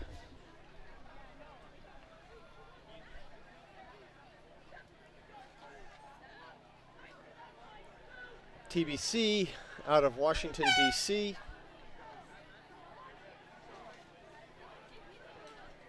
Woo! High performance camp. And Penn AC from just across the river here over in Philadelphia on Boathouse Row, the historic Boathouse Row.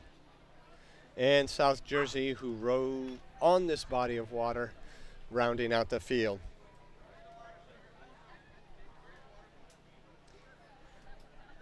And we're just going to hold this shot until we have next race on the course, which will be the U17 4 width.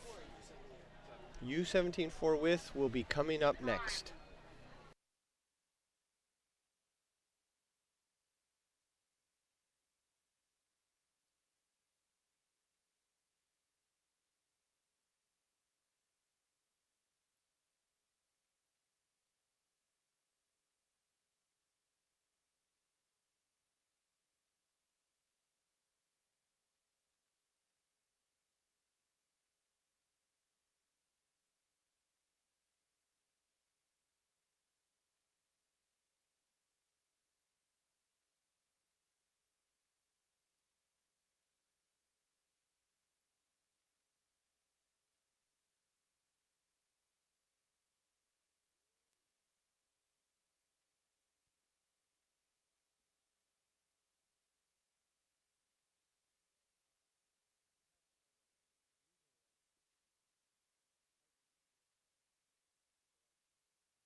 On the course now is the women's U19 4 width.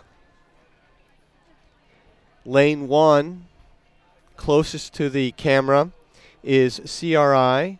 Lane 2 is Row America Rye. Lane 3 is U17 Development Team. Lane 4 is PNRA Mercer. Lane 5 is Resilient. Lane 6 is Oakland Strokes. There are 2 semis in this event. That means the top 3 will be going on to the final.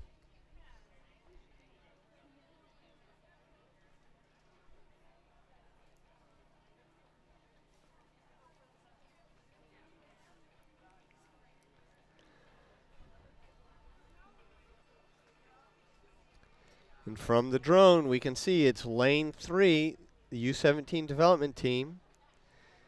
And they were either first or second in the time trial.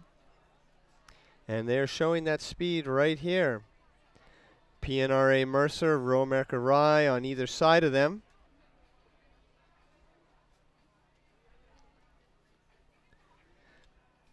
There we're seeing PNRA Mercer in second place. Again, top 3 go to the final. And that's going to be the U17 development team, PNRA Mercer, and we'll see in just a second who's in third place, but I believe it was Row America Rye.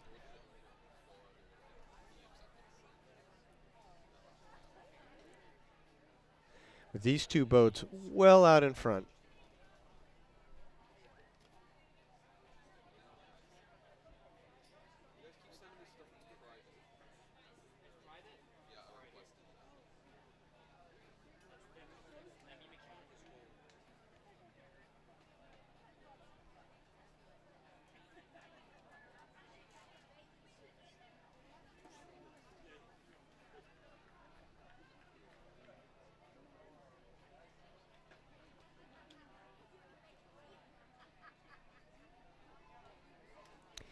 Lane 2 over there, the white boat, Row America Rye. Our 3 leaders with about 600 meters to go. Boat length of open water separating our 3 leaders.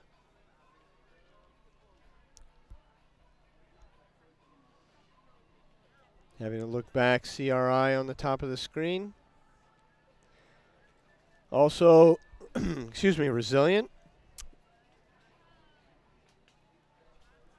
And Oakland Strokes, there they are. So that's all 6 boats.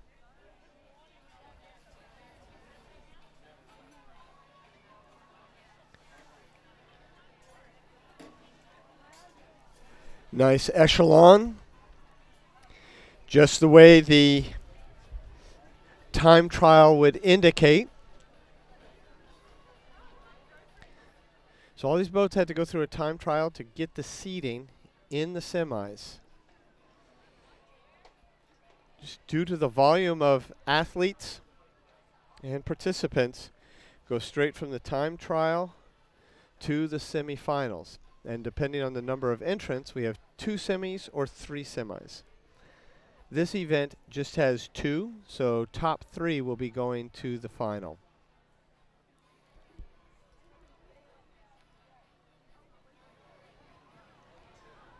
That's the development camp boat. Looks like they are rowing well under race pace. PNRA on the top of the screen. The white tops. Both these teams rowing out of Central New Jersey this summer. PNRA always rows out of Central New Jersey. The development camp team rowing out of Princeton.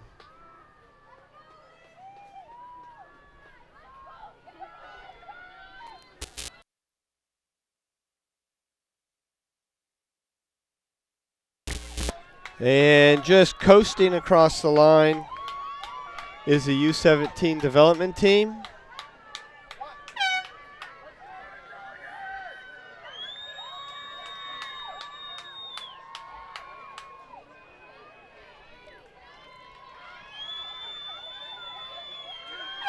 PNRA Mercer.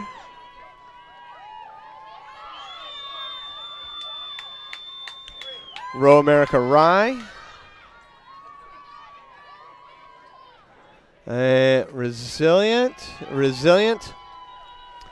CRI.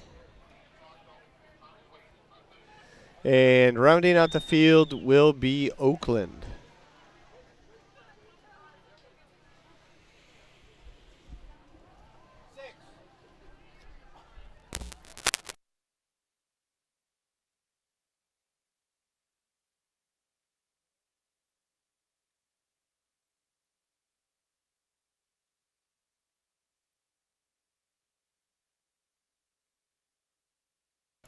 Roger.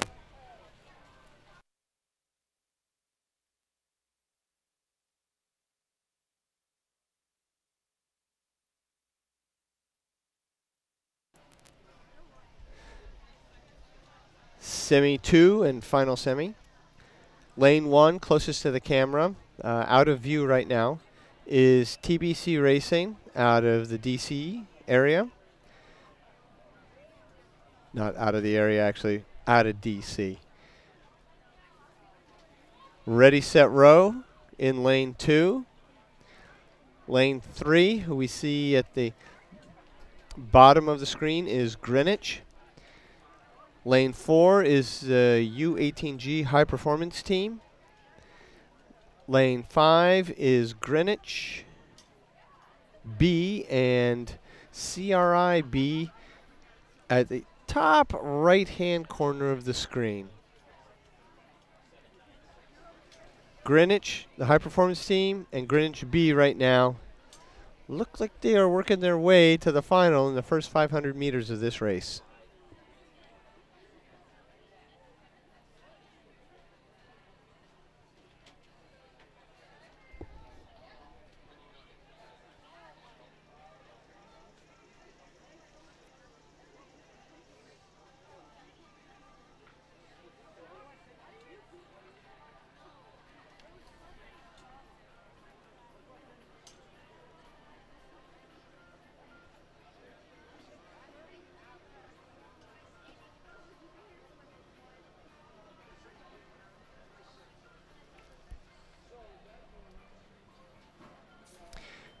I'm going to have to eat my words here.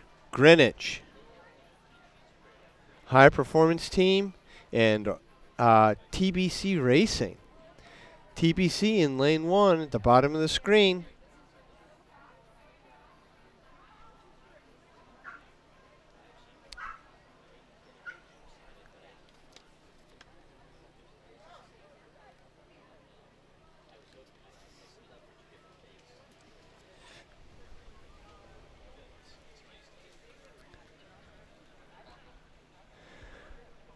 From the drone, we'll have a good indication of where people are and what's going on.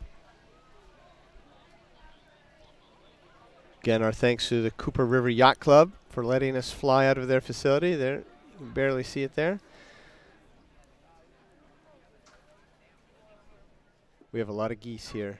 Whoa, and the drone giving us a very quick view of the entire area.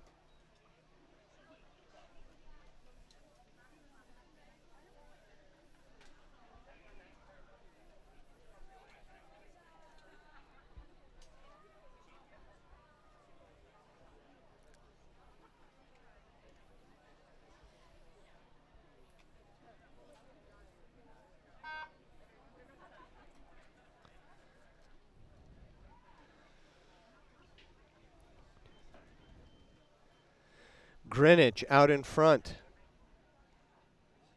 To their left is the high performance team. And over in lane 1, TBC Racing, those three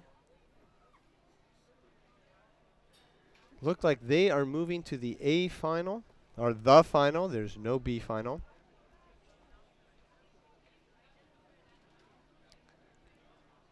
What a great shot from the drone. Greenwich out in front by open water. TBC Racing at the top of the screen.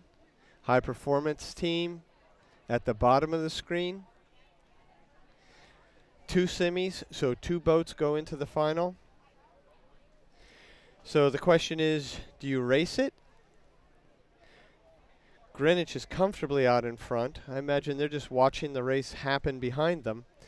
But if you're the high performance team or TBC Racing, you can get into a more preferable lane, i.e. closer to the center of the course, 2 or 3, if you finish in second place, or 2 or 5. 3 and 4 are reserved for the winners of each semi, if they're 2 semis.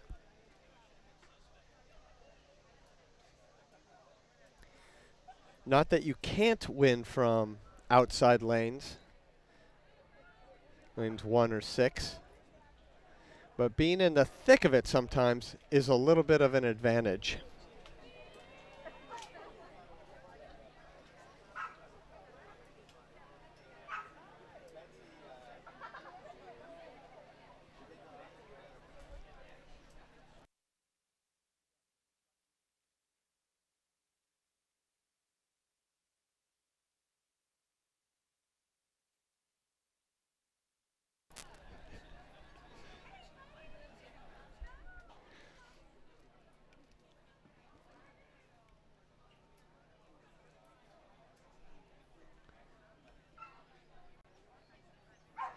Greenwich out front. TBC Racing. High performance team in third.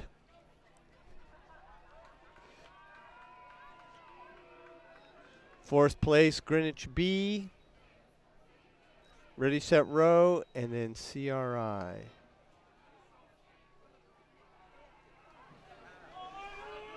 Nice shot of Greenwich from the finish line camera. They are open water on the field.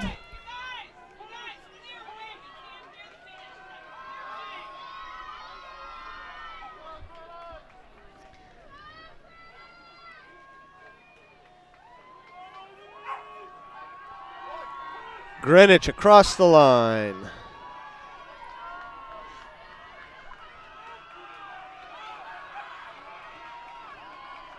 High performance team and TBC give it to the high performance team by about a half a deck.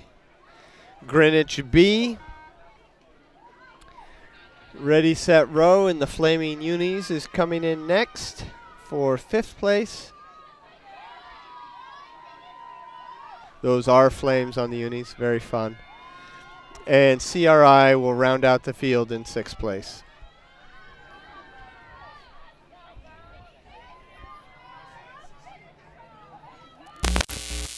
Next up, the men's U17 8s.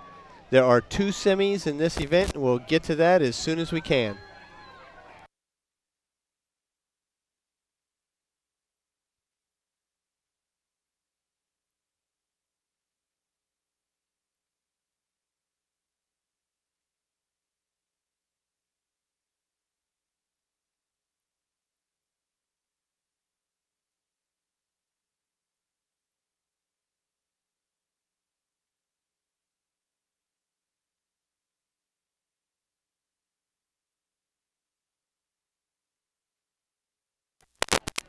Lane 1, U17 Racing Team, Chattanooga.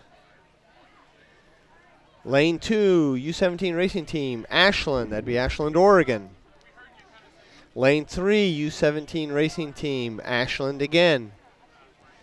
Lane 4, U17 Racing Team, Sarasota. Lane 5, U17 Racing Team, Chattanooga B. And lane 6, CRI. And there's a picture of CRI right there. I'm sorry, that's TBC.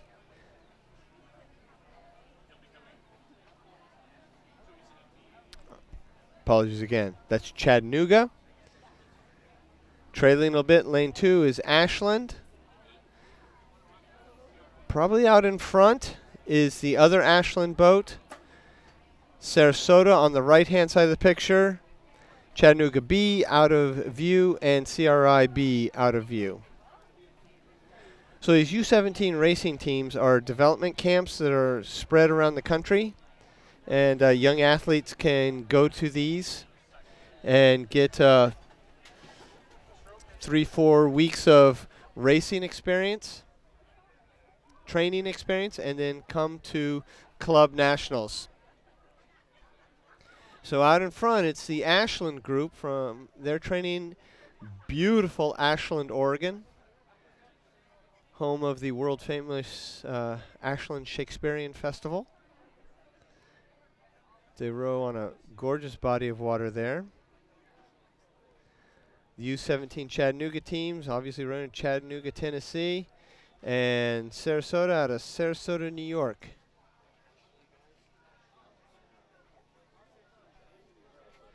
Two semis, 3 boats to the final. Right now it looks like Ashland, Sarasota, and Chattanooga. Nice representation. I'm sorry, of TBC. I'm sorry, Chattanooga, Ashland, Sarasota.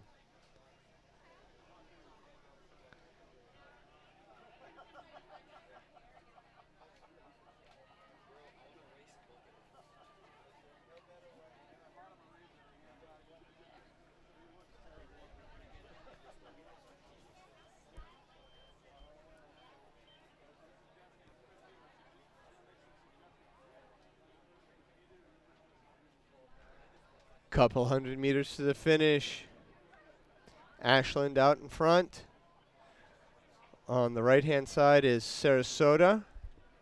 And over to the left, the far left, is Chattanooga. All U17 racing teams. And a beautiful shot from the finish camera of our 2 leaders. Ashland in first place, Sarasota in second.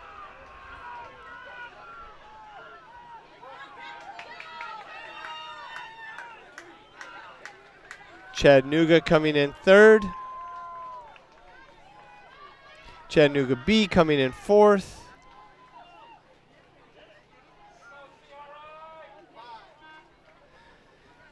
Ashland B coming in fifth. CRI will be coming in sixth. That was Semi 1. Semi 2 is coming up in just a moment.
Semi 2 underway.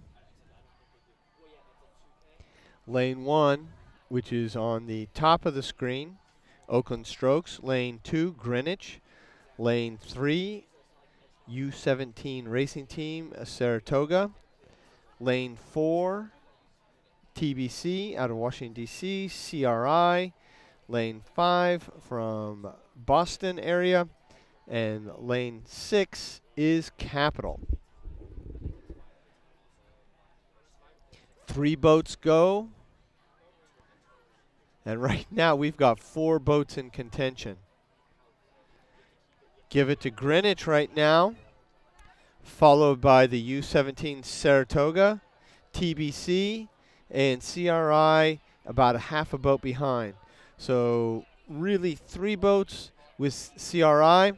If CRI can get a good push on through the middle part of this race, come back a little bit on TBC or Greenwich on the outside over there, they may get themselves into the final. But right now, it's Greenwich, Saratoga U17 Racing Team, and TBC.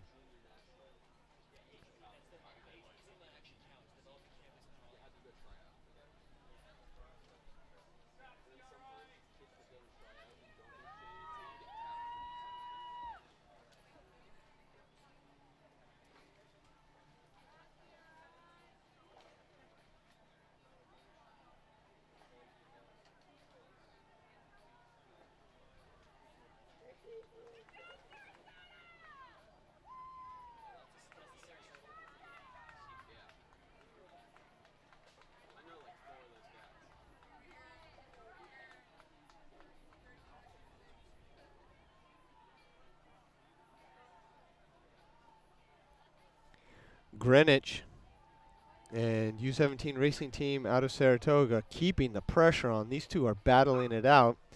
TBC and CRI cannot hold this pace, and they are falling off. They've got a little bit of open water between those two and the leaders.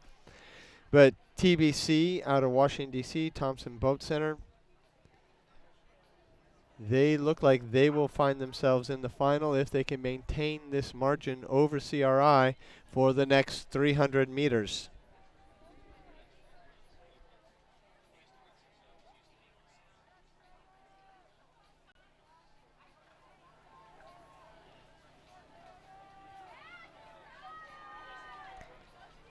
Nice shot from the finish line tower.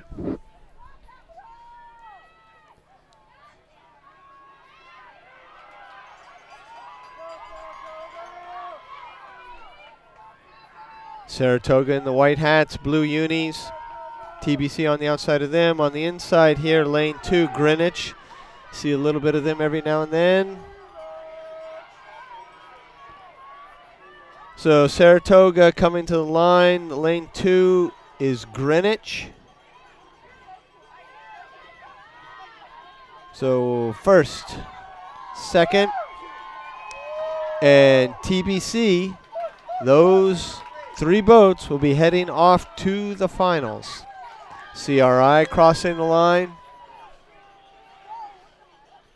Capital. Oakland Strokes and then Capital. Up next is the U17 Women's Quad. There are 2 semis in that, so the top 3 finishers will go to the final. There are no B finals at the national championships, at this national championships.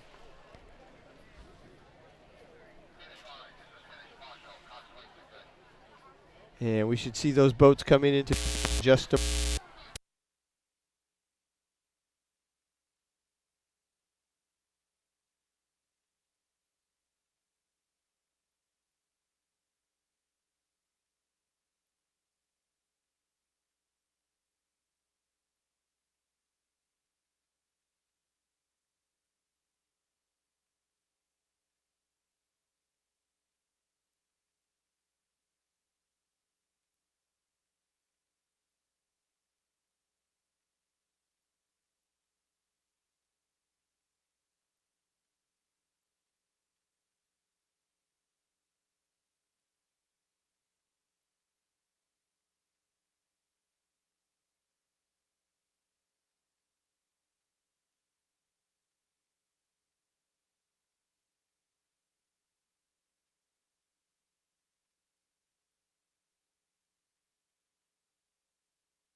U17 women's quad.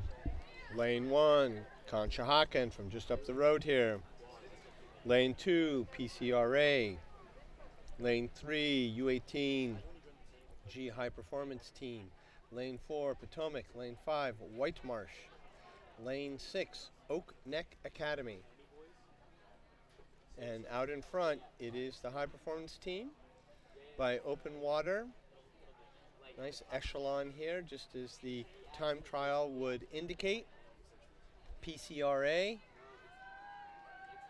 at the upper right hand in second or third. Potomac in the red on the left. Those two in a nice little battle there. Goes top 3 to the final.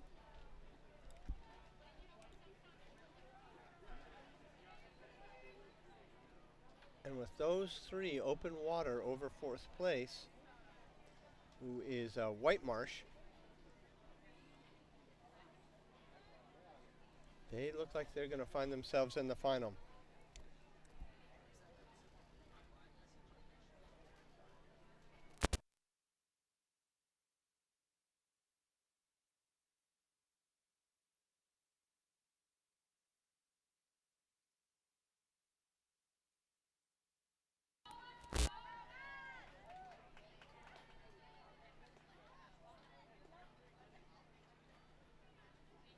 So PCRA and Potomac maintaining margins, maintaining a good margin over 4th place White Marsh. And that's all they have to do to find themselves in the final.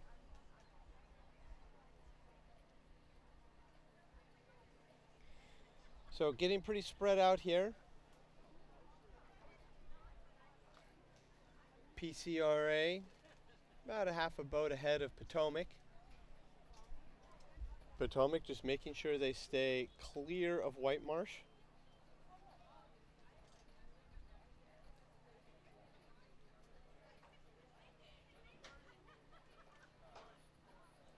Up at the start, even though you know your time was faster than the people on the lanes on the outside of you, you still have to take this pretty seriously because a race is a race. Who knows, in the time trial, somebody may have been dogging it a little bit. Not a good idea, but they may have been. But as the race starts to gain some shape, as it has here, if you're in 3rd place and you have a couple boats of open water over your nearest competitor, you know you just got to keep it clean, keep it sharp. No mistakes to the line. Because even though they're a couple boat lengths ahead, you catch a big crab, turns the oars sideways to the boat, you could give up a couple lengths pretty quickly.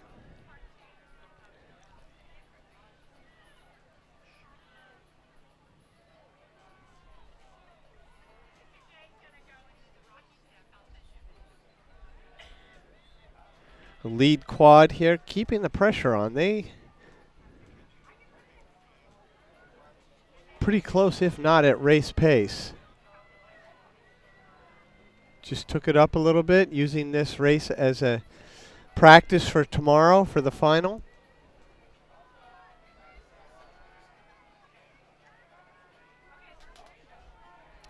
And it's a U18G high performance team across the line first.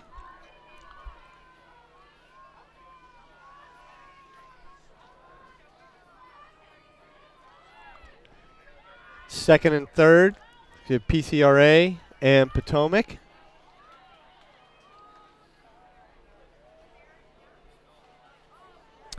Wow, they're coming down to, you can go to herenow.com. I'll give it to PCRA, about a half a deck.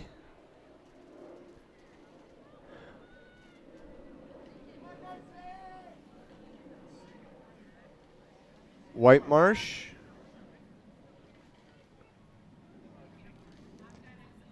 Oak Neck. And in lane 1, Conshohocken.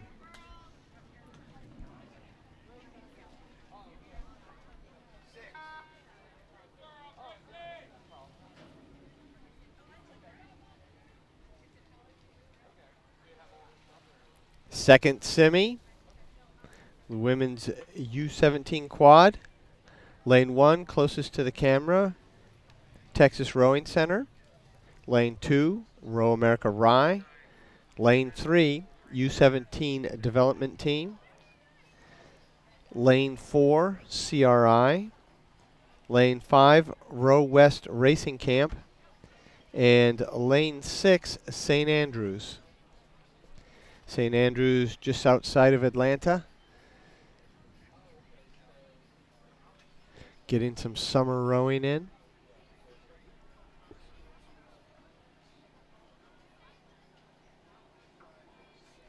Can't see the Texas Rowing Center or Row America Rye. Priority lane is the boat in the dark unis, White Hull, the U17 development team. On the outside of them is CRI. And being in lane 4 means they finished pretty high in the time trial.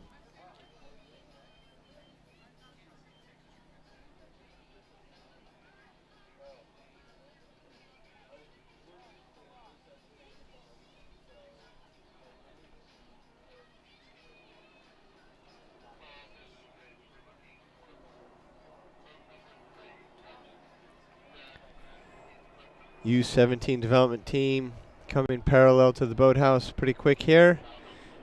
Shows about a boat length over CRI. And those two appear to have clear water on everybody else.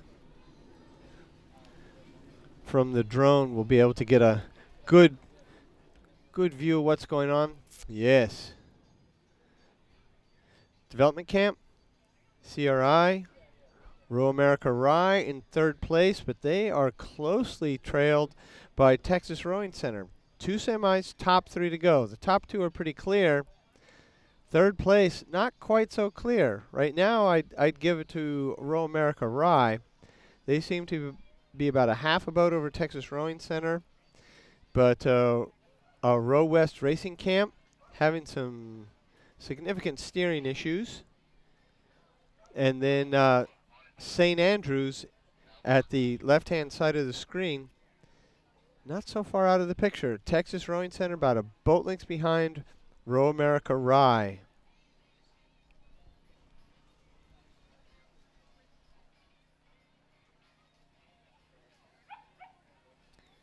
But our 2 leaders, isn't that a gorgeous shot?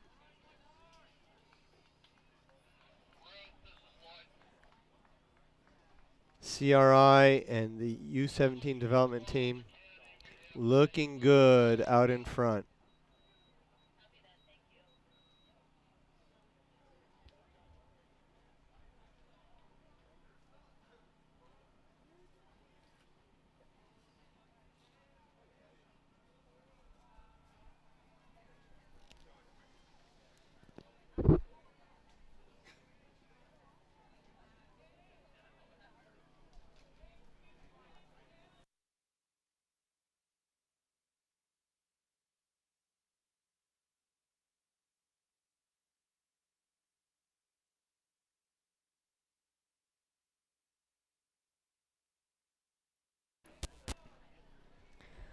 Row America Rye in third place. So development team, CRI, and Row America Rye, top 3, barring any unforeseen circumstance, will be going into the final. There's no B final, just the grand final.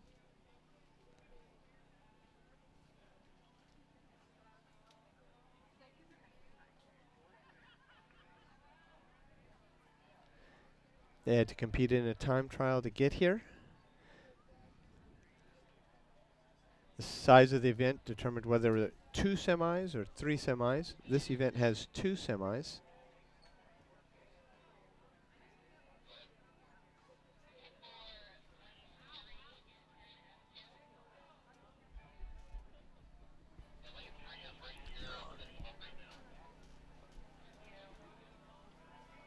Nice shot here from the finish line of the development team, excuse me, out in front, CRI. On the outside is St. Andrews. They are a ways back, but nice to have them in the picture here.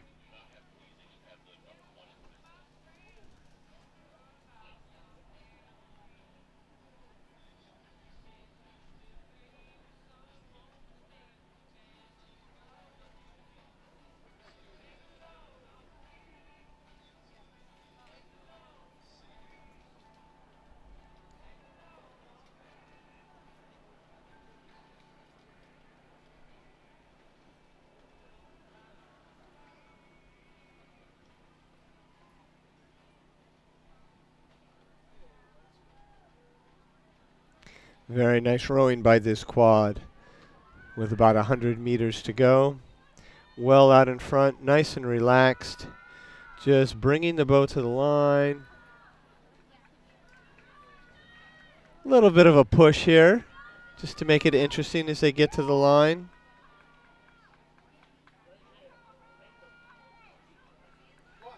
Okay, development team across the line.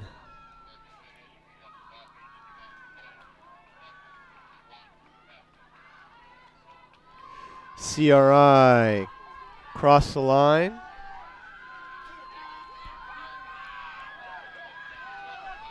And a lot of yelling and screaming out here for Row America Rye coming to the line in third and on their way to the final. Texas Rowing. Oh, I'm sorry, that's St. Andrews, fourth. Texas Rowing Center.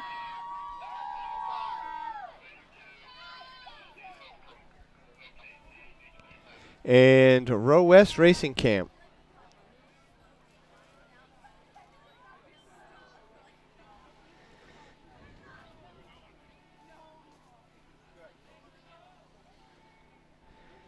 Next up is the men's U19 singles. There are 3 semis, so top 2 finishers from the next 3 races will go into the final.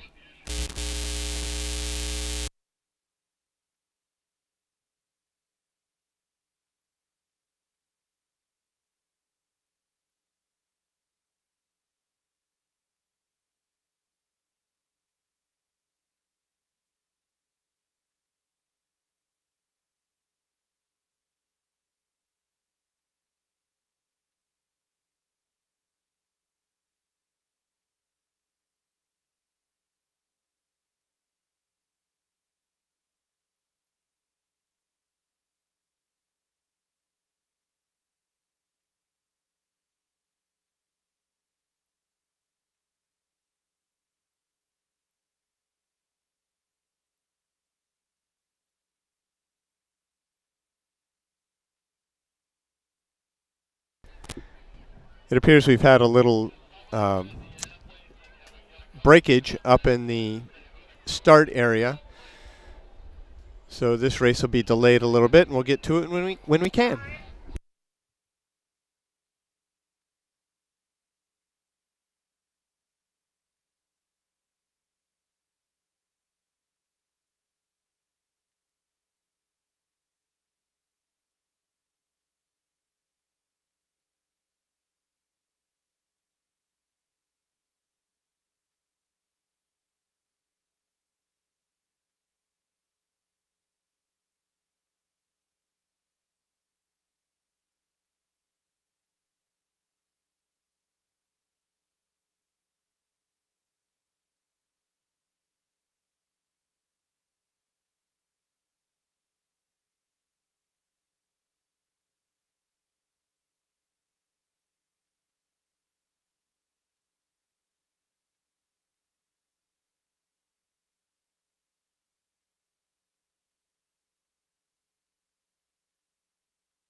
U19, a men's single semifinal 1.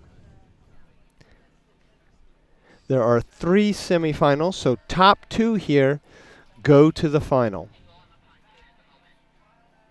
Lane 1, closest to the camera, is Joshua Lauser from East End. Lane 2, Ethan Stanhope from Oklahoma City High Performance Center. Thomas Foltz, Virginia. Andre Quintiliani from Conshohocken. Thane Gallo from ACRA. And on the outside, top of the screen, is Jared Ballet from St. Andrews.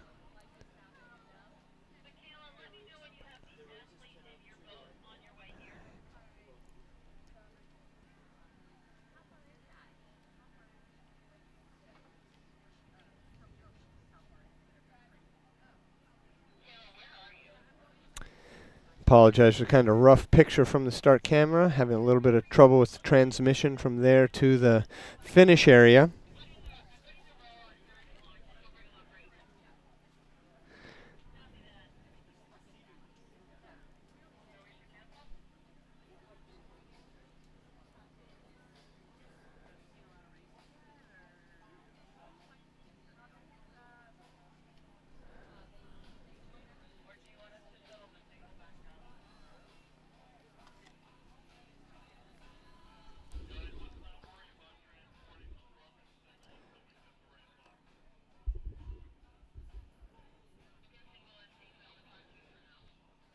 Our 2 leaders, Ethan Stanhope from Oklahoma City High Performance Center and Thomas Foltz from Virginia.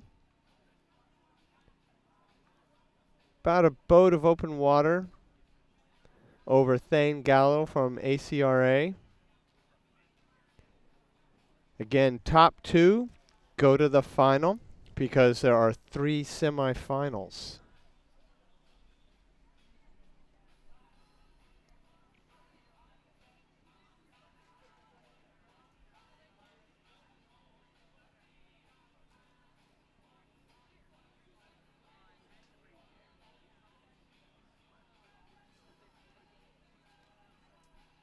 Thane Gallo at the bottom of the screen, turning this into a race.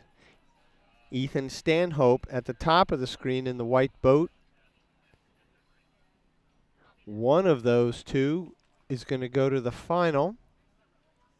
Just which one? Thane Gallo looks to be moving ahead a little bit. Hard to tell. We don't know if the drone is parallel with them, perpendicular, or back a little bit. Maybe back a little bit, and that gives the illusion of Thane Gallo a little bit of a lead. Whether he actually has it or not, it's hard to say.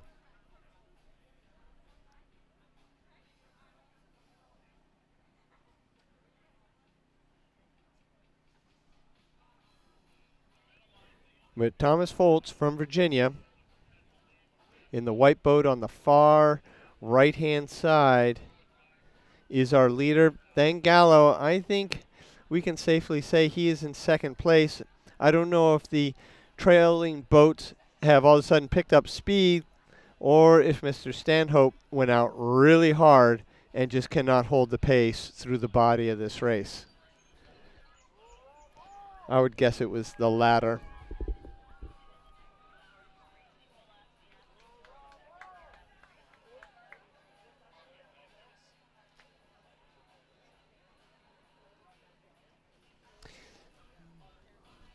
Yep, I think Mr. Stanhope went out really hard and then just could not hold the pace. But, good effort. You got to throw it all out there, see what happens.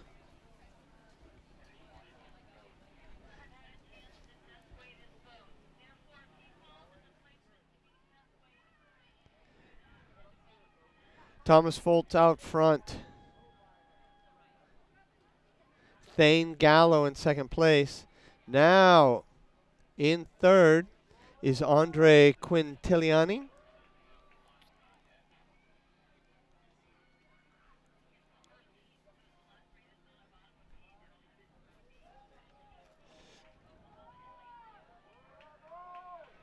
I don't know if Andre can catch Thane. That'd be a big ask with 200 meters to go. It looks like it's going to be Thomas Foltz and Thane Gallo proceeding to the final.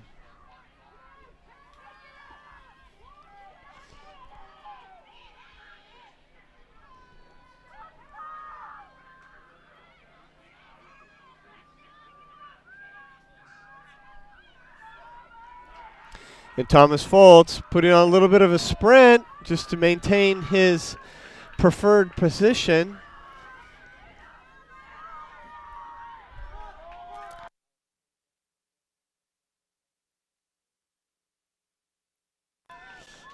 Quite the finish by Thomas Foltz to stay ahead of Thane Gallo and stay in the center lanes for the final tomorrow. Andre across the line. Jared at the top. Ethan Stanhope and Joshua Lauser. Semi number 2 of 3 is already on the course. They're into the second 500, getting close to 1,000 actually. In lane 1, Nathan Worth with the U18B high performance team. Lane 2, Robert Cancillo from Miami. Lane 3, Matthew Marchoni from Weston Wayland. Lane 4, Liam Junkerman from Greenwich. Lane 5, Stephen Gower from Albany. And lane 6, William Grotto from Maritime.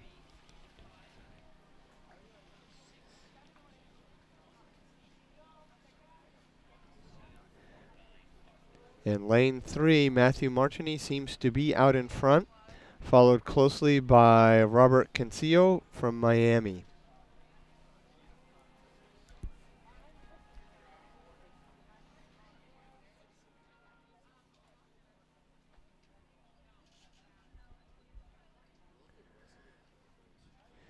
It's Cancillo and Junkerman. That's the battle because only 2 go to the final. And right now, we've got 3 boats, 2 of which are heated in a heated battle. Wow, this is fantastic. So Matthew Marchini from Wayland Weston out in front, a little bit open water. But Robert Cancillo from Miami at the top of the screen in the black boat, and Liam Junkerman from Greenwich at the bottom are in a pitched battle for second place. It looks like Mr. Cancillo from Miami is eking out a little bit of a lead with about 400 meters to go.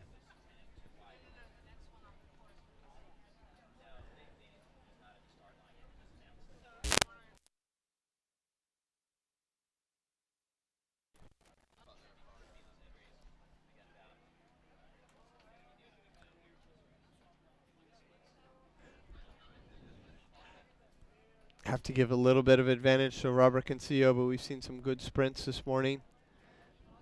If Liam Junkerman can jack it up, he may find himself in the final.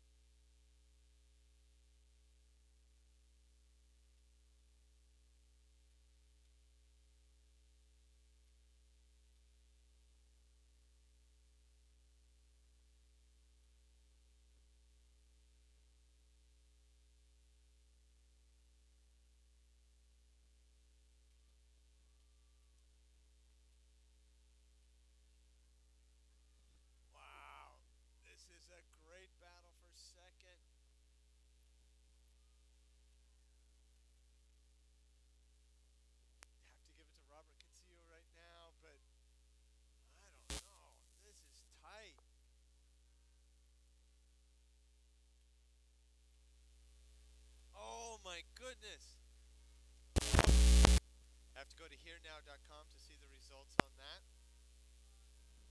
Herenow.com results, and we'll have the finals ready. But any changes in program and schedule, you can find at herenow.com also.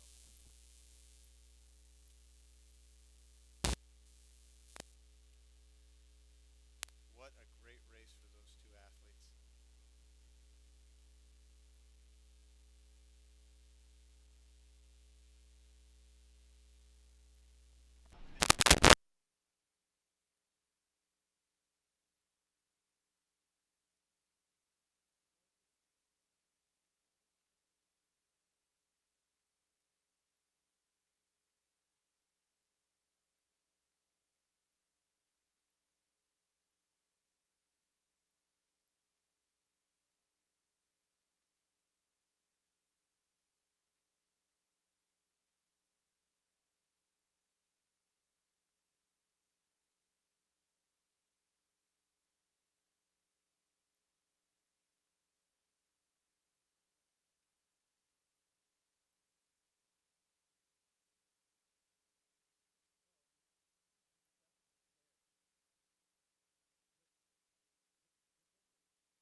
For those who are watching the singles races, it was actually Semi 1 that never went down the course. And they started with Semi 2 and then Semi 3. So my apologies. I wasn't made aware of that and called all those names wrong. And at some point, we will have Semi 1 of the men's single.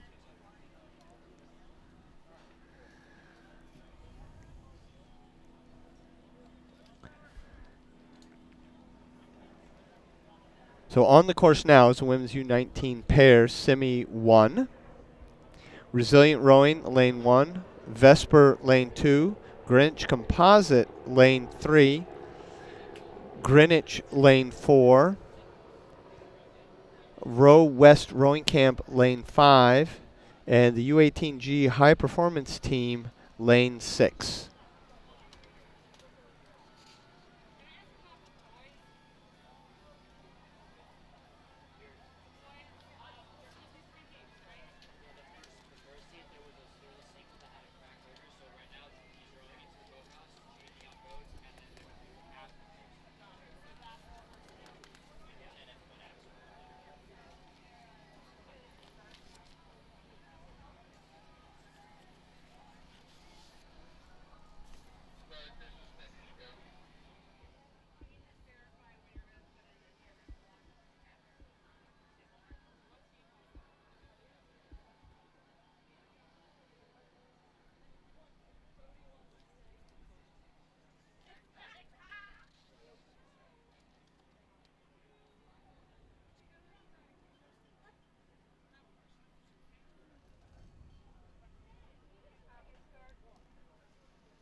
In the lead right here is the Greenwich Composite, Coven and Essie. And not surprising, they're in the lead. Competed successfully at the junior trials last week, just up the road in Princeton, New Jersey. There are 2 semis, so top 3 boats go to the final. Over in lane 1, Resilient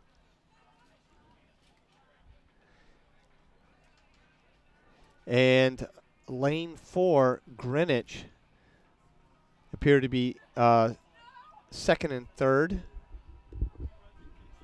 with Greenwich in second and Resilient in third. And if they maintain these margins with 400 meters to go, they will be in the A final. But it is Coven and Essie out front by considerable margin.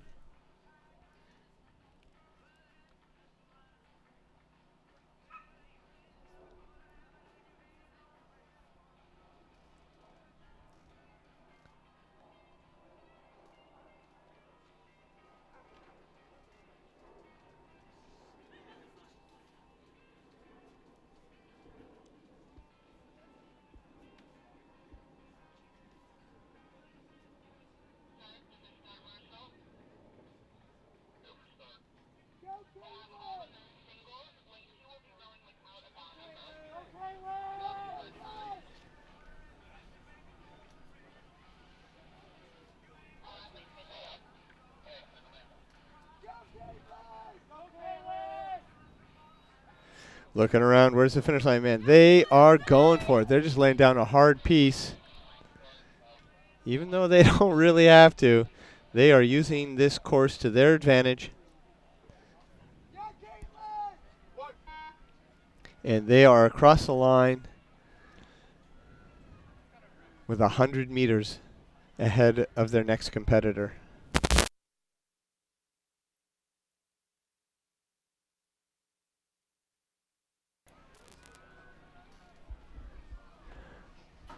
Greenwich will be in second place.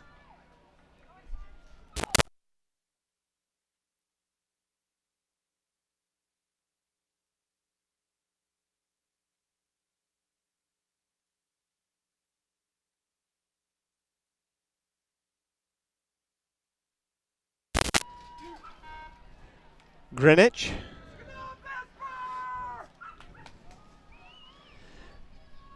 So third place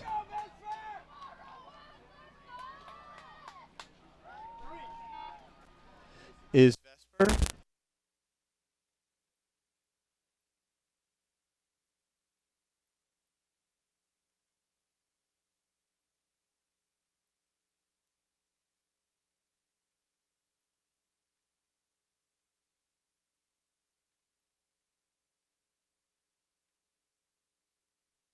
It's Greenwich Composite, Greenwich, and Vesper going to the final.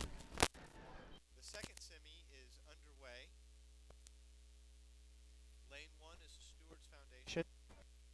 Lane 2, the U18 G High Performance Team. Lane 3, Waylon Weston. Lane 4, Row America Rye.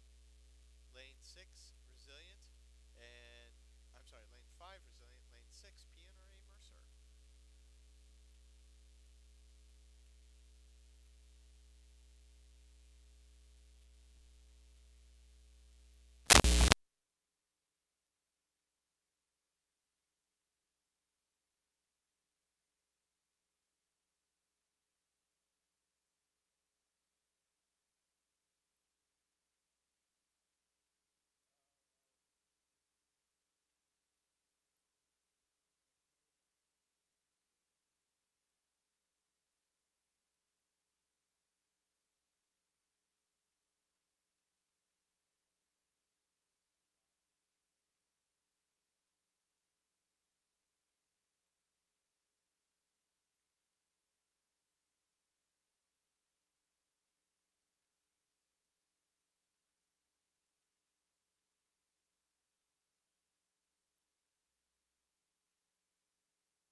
So from the top of the boathouse, at about 700 meters into the race, it's Row America Rye out front. Waylon Weston in second.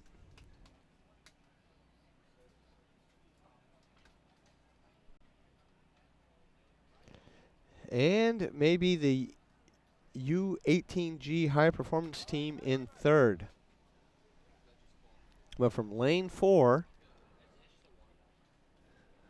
Row America Rye doing a nice job. Waylon Westland in second. Third place a little bit further to the right.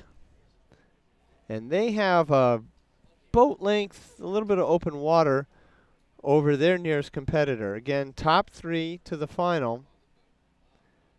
So our three leaders doing a nice job.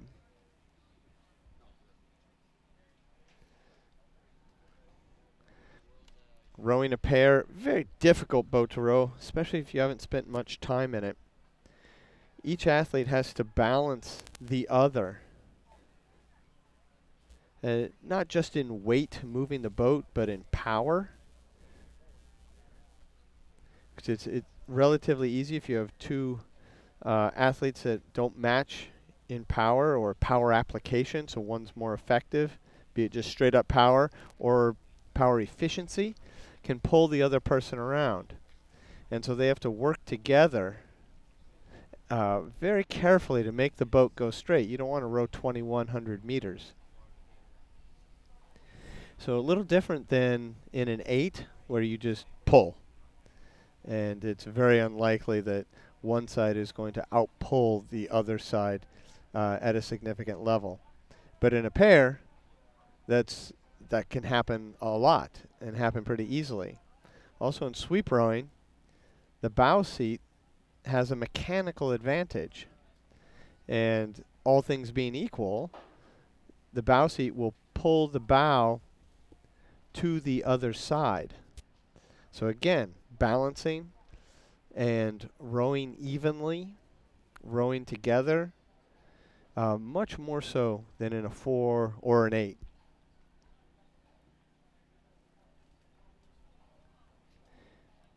Some pairs have rudders, and the stroker, the bow person, has their footboard moves left and right, and you can steer. But a lot of people who row pairs prefer to just do it purely on pressure. And there you really have to work with your teammate to make that boat go straight. And this is pretty impressive. For young athletes, these boats are going pretty straight. It's like right down the middle of the buoy lines. It's like, nice job.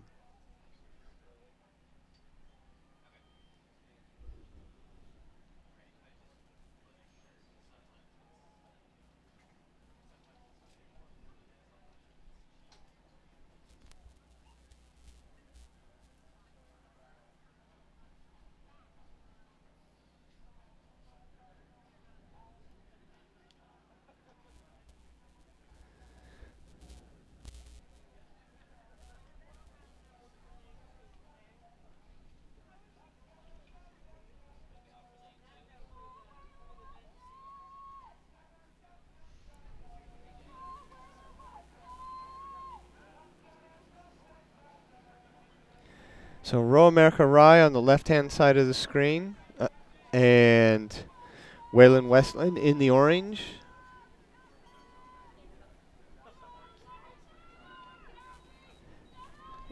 Row America Rye out front by about a boat length.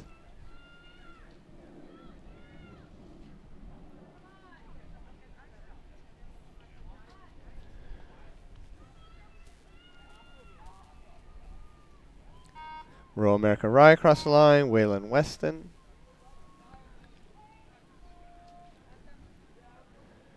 Third place looks like it's going to be the high performance camp.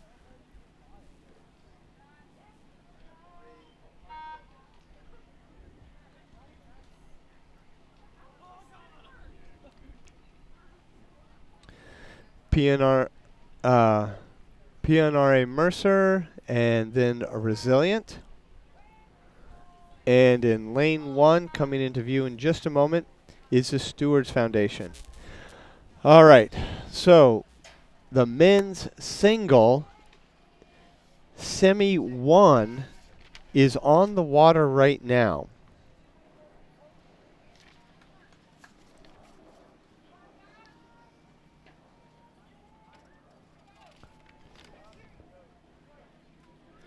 So again, apologies for those of you who were tuned in to watch the singles. There was some sort of incident up at the start, And they didn't run the first semi. I was not made aware of that, and I called the first race I saw as Semi 1. But here we have in lane 1, which is the right-hand side of the screen, and doing a great job out there is Joshua Lauser. Ethan Stanhope is in third place now, second from the top of the screen. Thomas Foltz from Virginia in the lead right now. Andre Quintiliani from Conshohocken is in lane 4. Thane Gallo from ACRA, lane 5. And Jared Ballet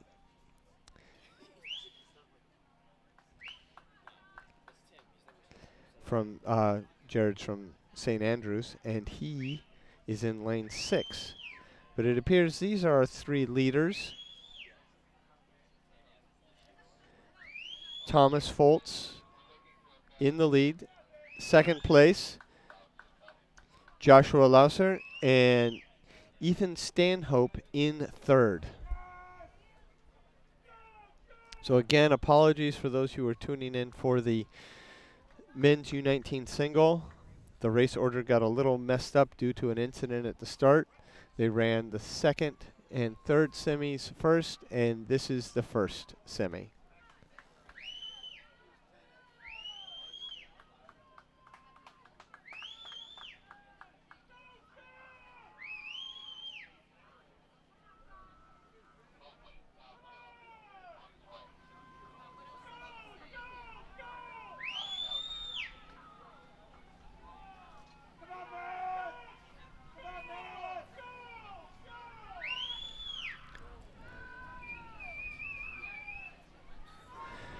So coming up on lane 1 is Joshua Lauser, and he is challenging Thomas Foltz, who's in lane 3. Foltz had been ahead the whole time. In the last few hundred meters, Lauser has been coming up, and those two are battling it out for lane placement in the final.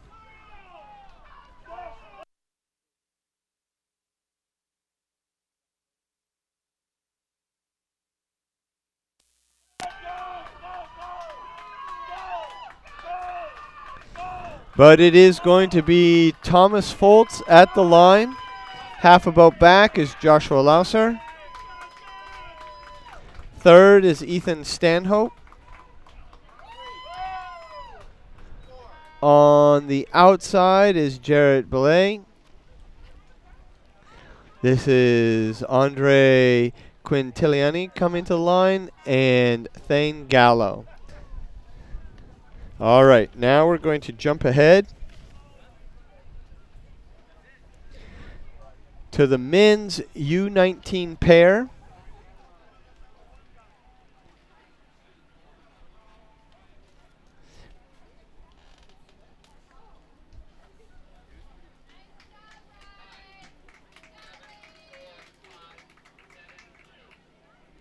And there are 2 semis in this race.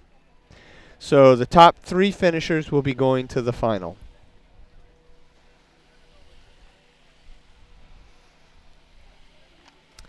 U18B High Performance Team, lane 1. UB High Performance Team, lane 2. Maritime, lane 3. So they had a very fast time in the time trial. U18B High Performance Team, lane 4. CRI, lane 5. And Hawk, lane 6.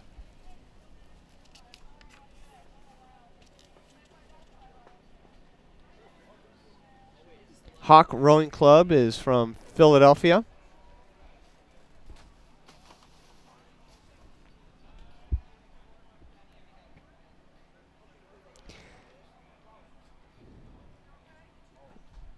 And Maritime in lane 3, out front. Hard to say if the high performance team, which one of those is in second. But Maritime with about a half a boat length lead.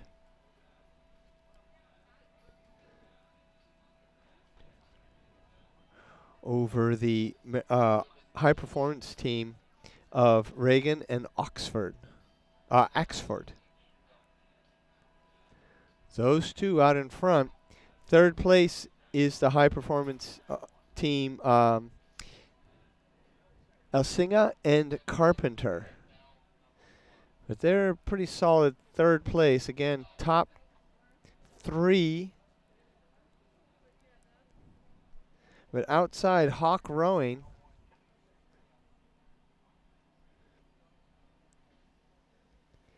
Yeah, no, it's Maritime, the high performance team, and the high performance team in lane one. Those three are open water over the rest of the field.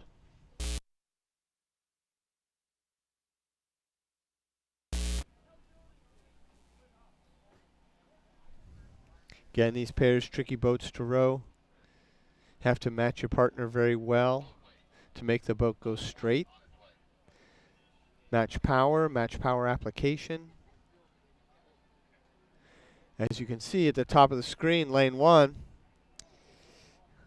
they are not rowing straight and heading off the course a little bit. There you can see them making a correction so they don't hit the referee boat. I would imagine the referee was yelling at them. But they are off the course right now. They'll probably be working. There you see they're starting to come back in. Pairs, tricky boat to row. That's Elsinga and Carpenter out there doing all the steering. If they can go straight, they may even put themselves in second place. Tucker and Brennan from Maritime out front. Reagan and Axford in second. And there's Maritime with the Reagan and Axford team in the dark unis.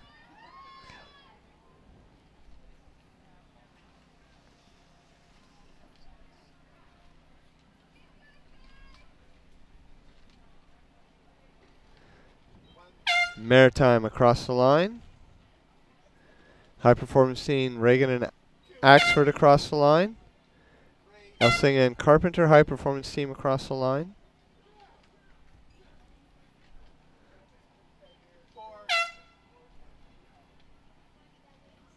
That was Hawk Rowing. That was Kuntz and Montoya, high performance team. And last boat will be a CRI. Ciauti and Lilly. Semi 2 is coming up. And our top three finishers from that semi will be heading to the final, and they are underway. Lane 1 is a high performance team, Rottering and Blackwell. Lane 2 is Greenwich. Lane 3, Pioneer Valley Riverfront Club. Lane 4, PNRA Mercer. Lane 5, South Jersey. Lane 6, another PNRA Mercer, Brodowski and Cavallaro. In Lane 6, PNRA.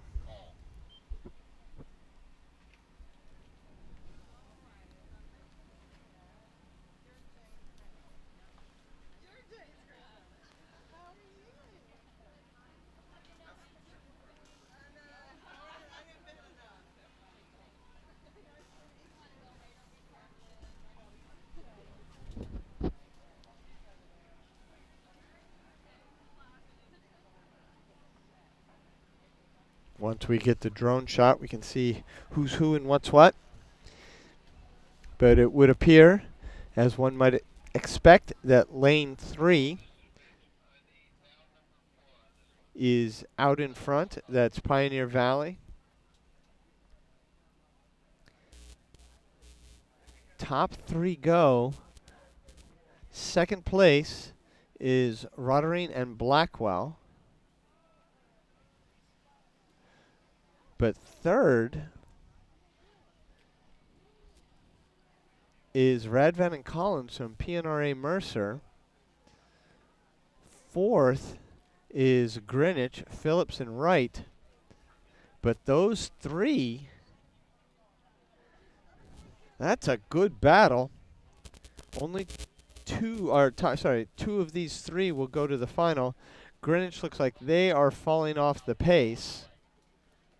There are some steering issues there. They look resolved, but they are not able to match the speed of PNRA Mercer and Roddering Blackwell of the high performance team. So Greenwich starting to fall behind. They're now a boat length back. But all of those people are 2 boats of open water behind Pioneer Valley Riverfront Club.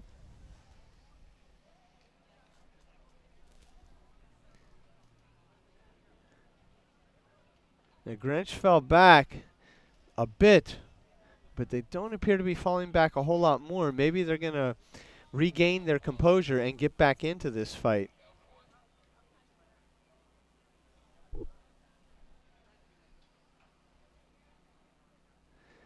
PNRA Mercer staying.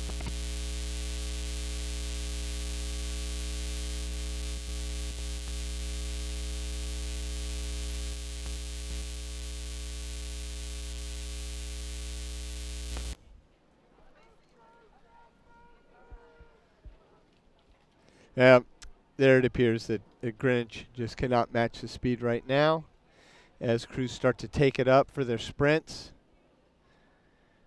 Question is, PNRA Mercer, are they going to move into second place and get a better lane in the final? Closing the gap a little bit on the lead boat. Between second and third, that's a good fight. Fighting for lane position in the final.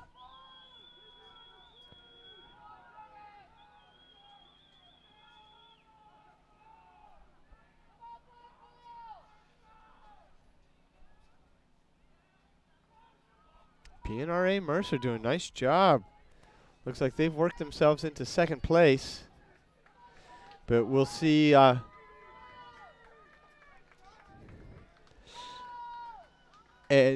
from the last of the drone shot here, don't count Greenwich out. They're moving up on the high performance team boat. Don't know if they have enough water here, but we will see. Pioneer Valley across. Oh, wow. High performance team, I think, was second. PNRA Mercer, Radvani and Collins. And then Greenwich.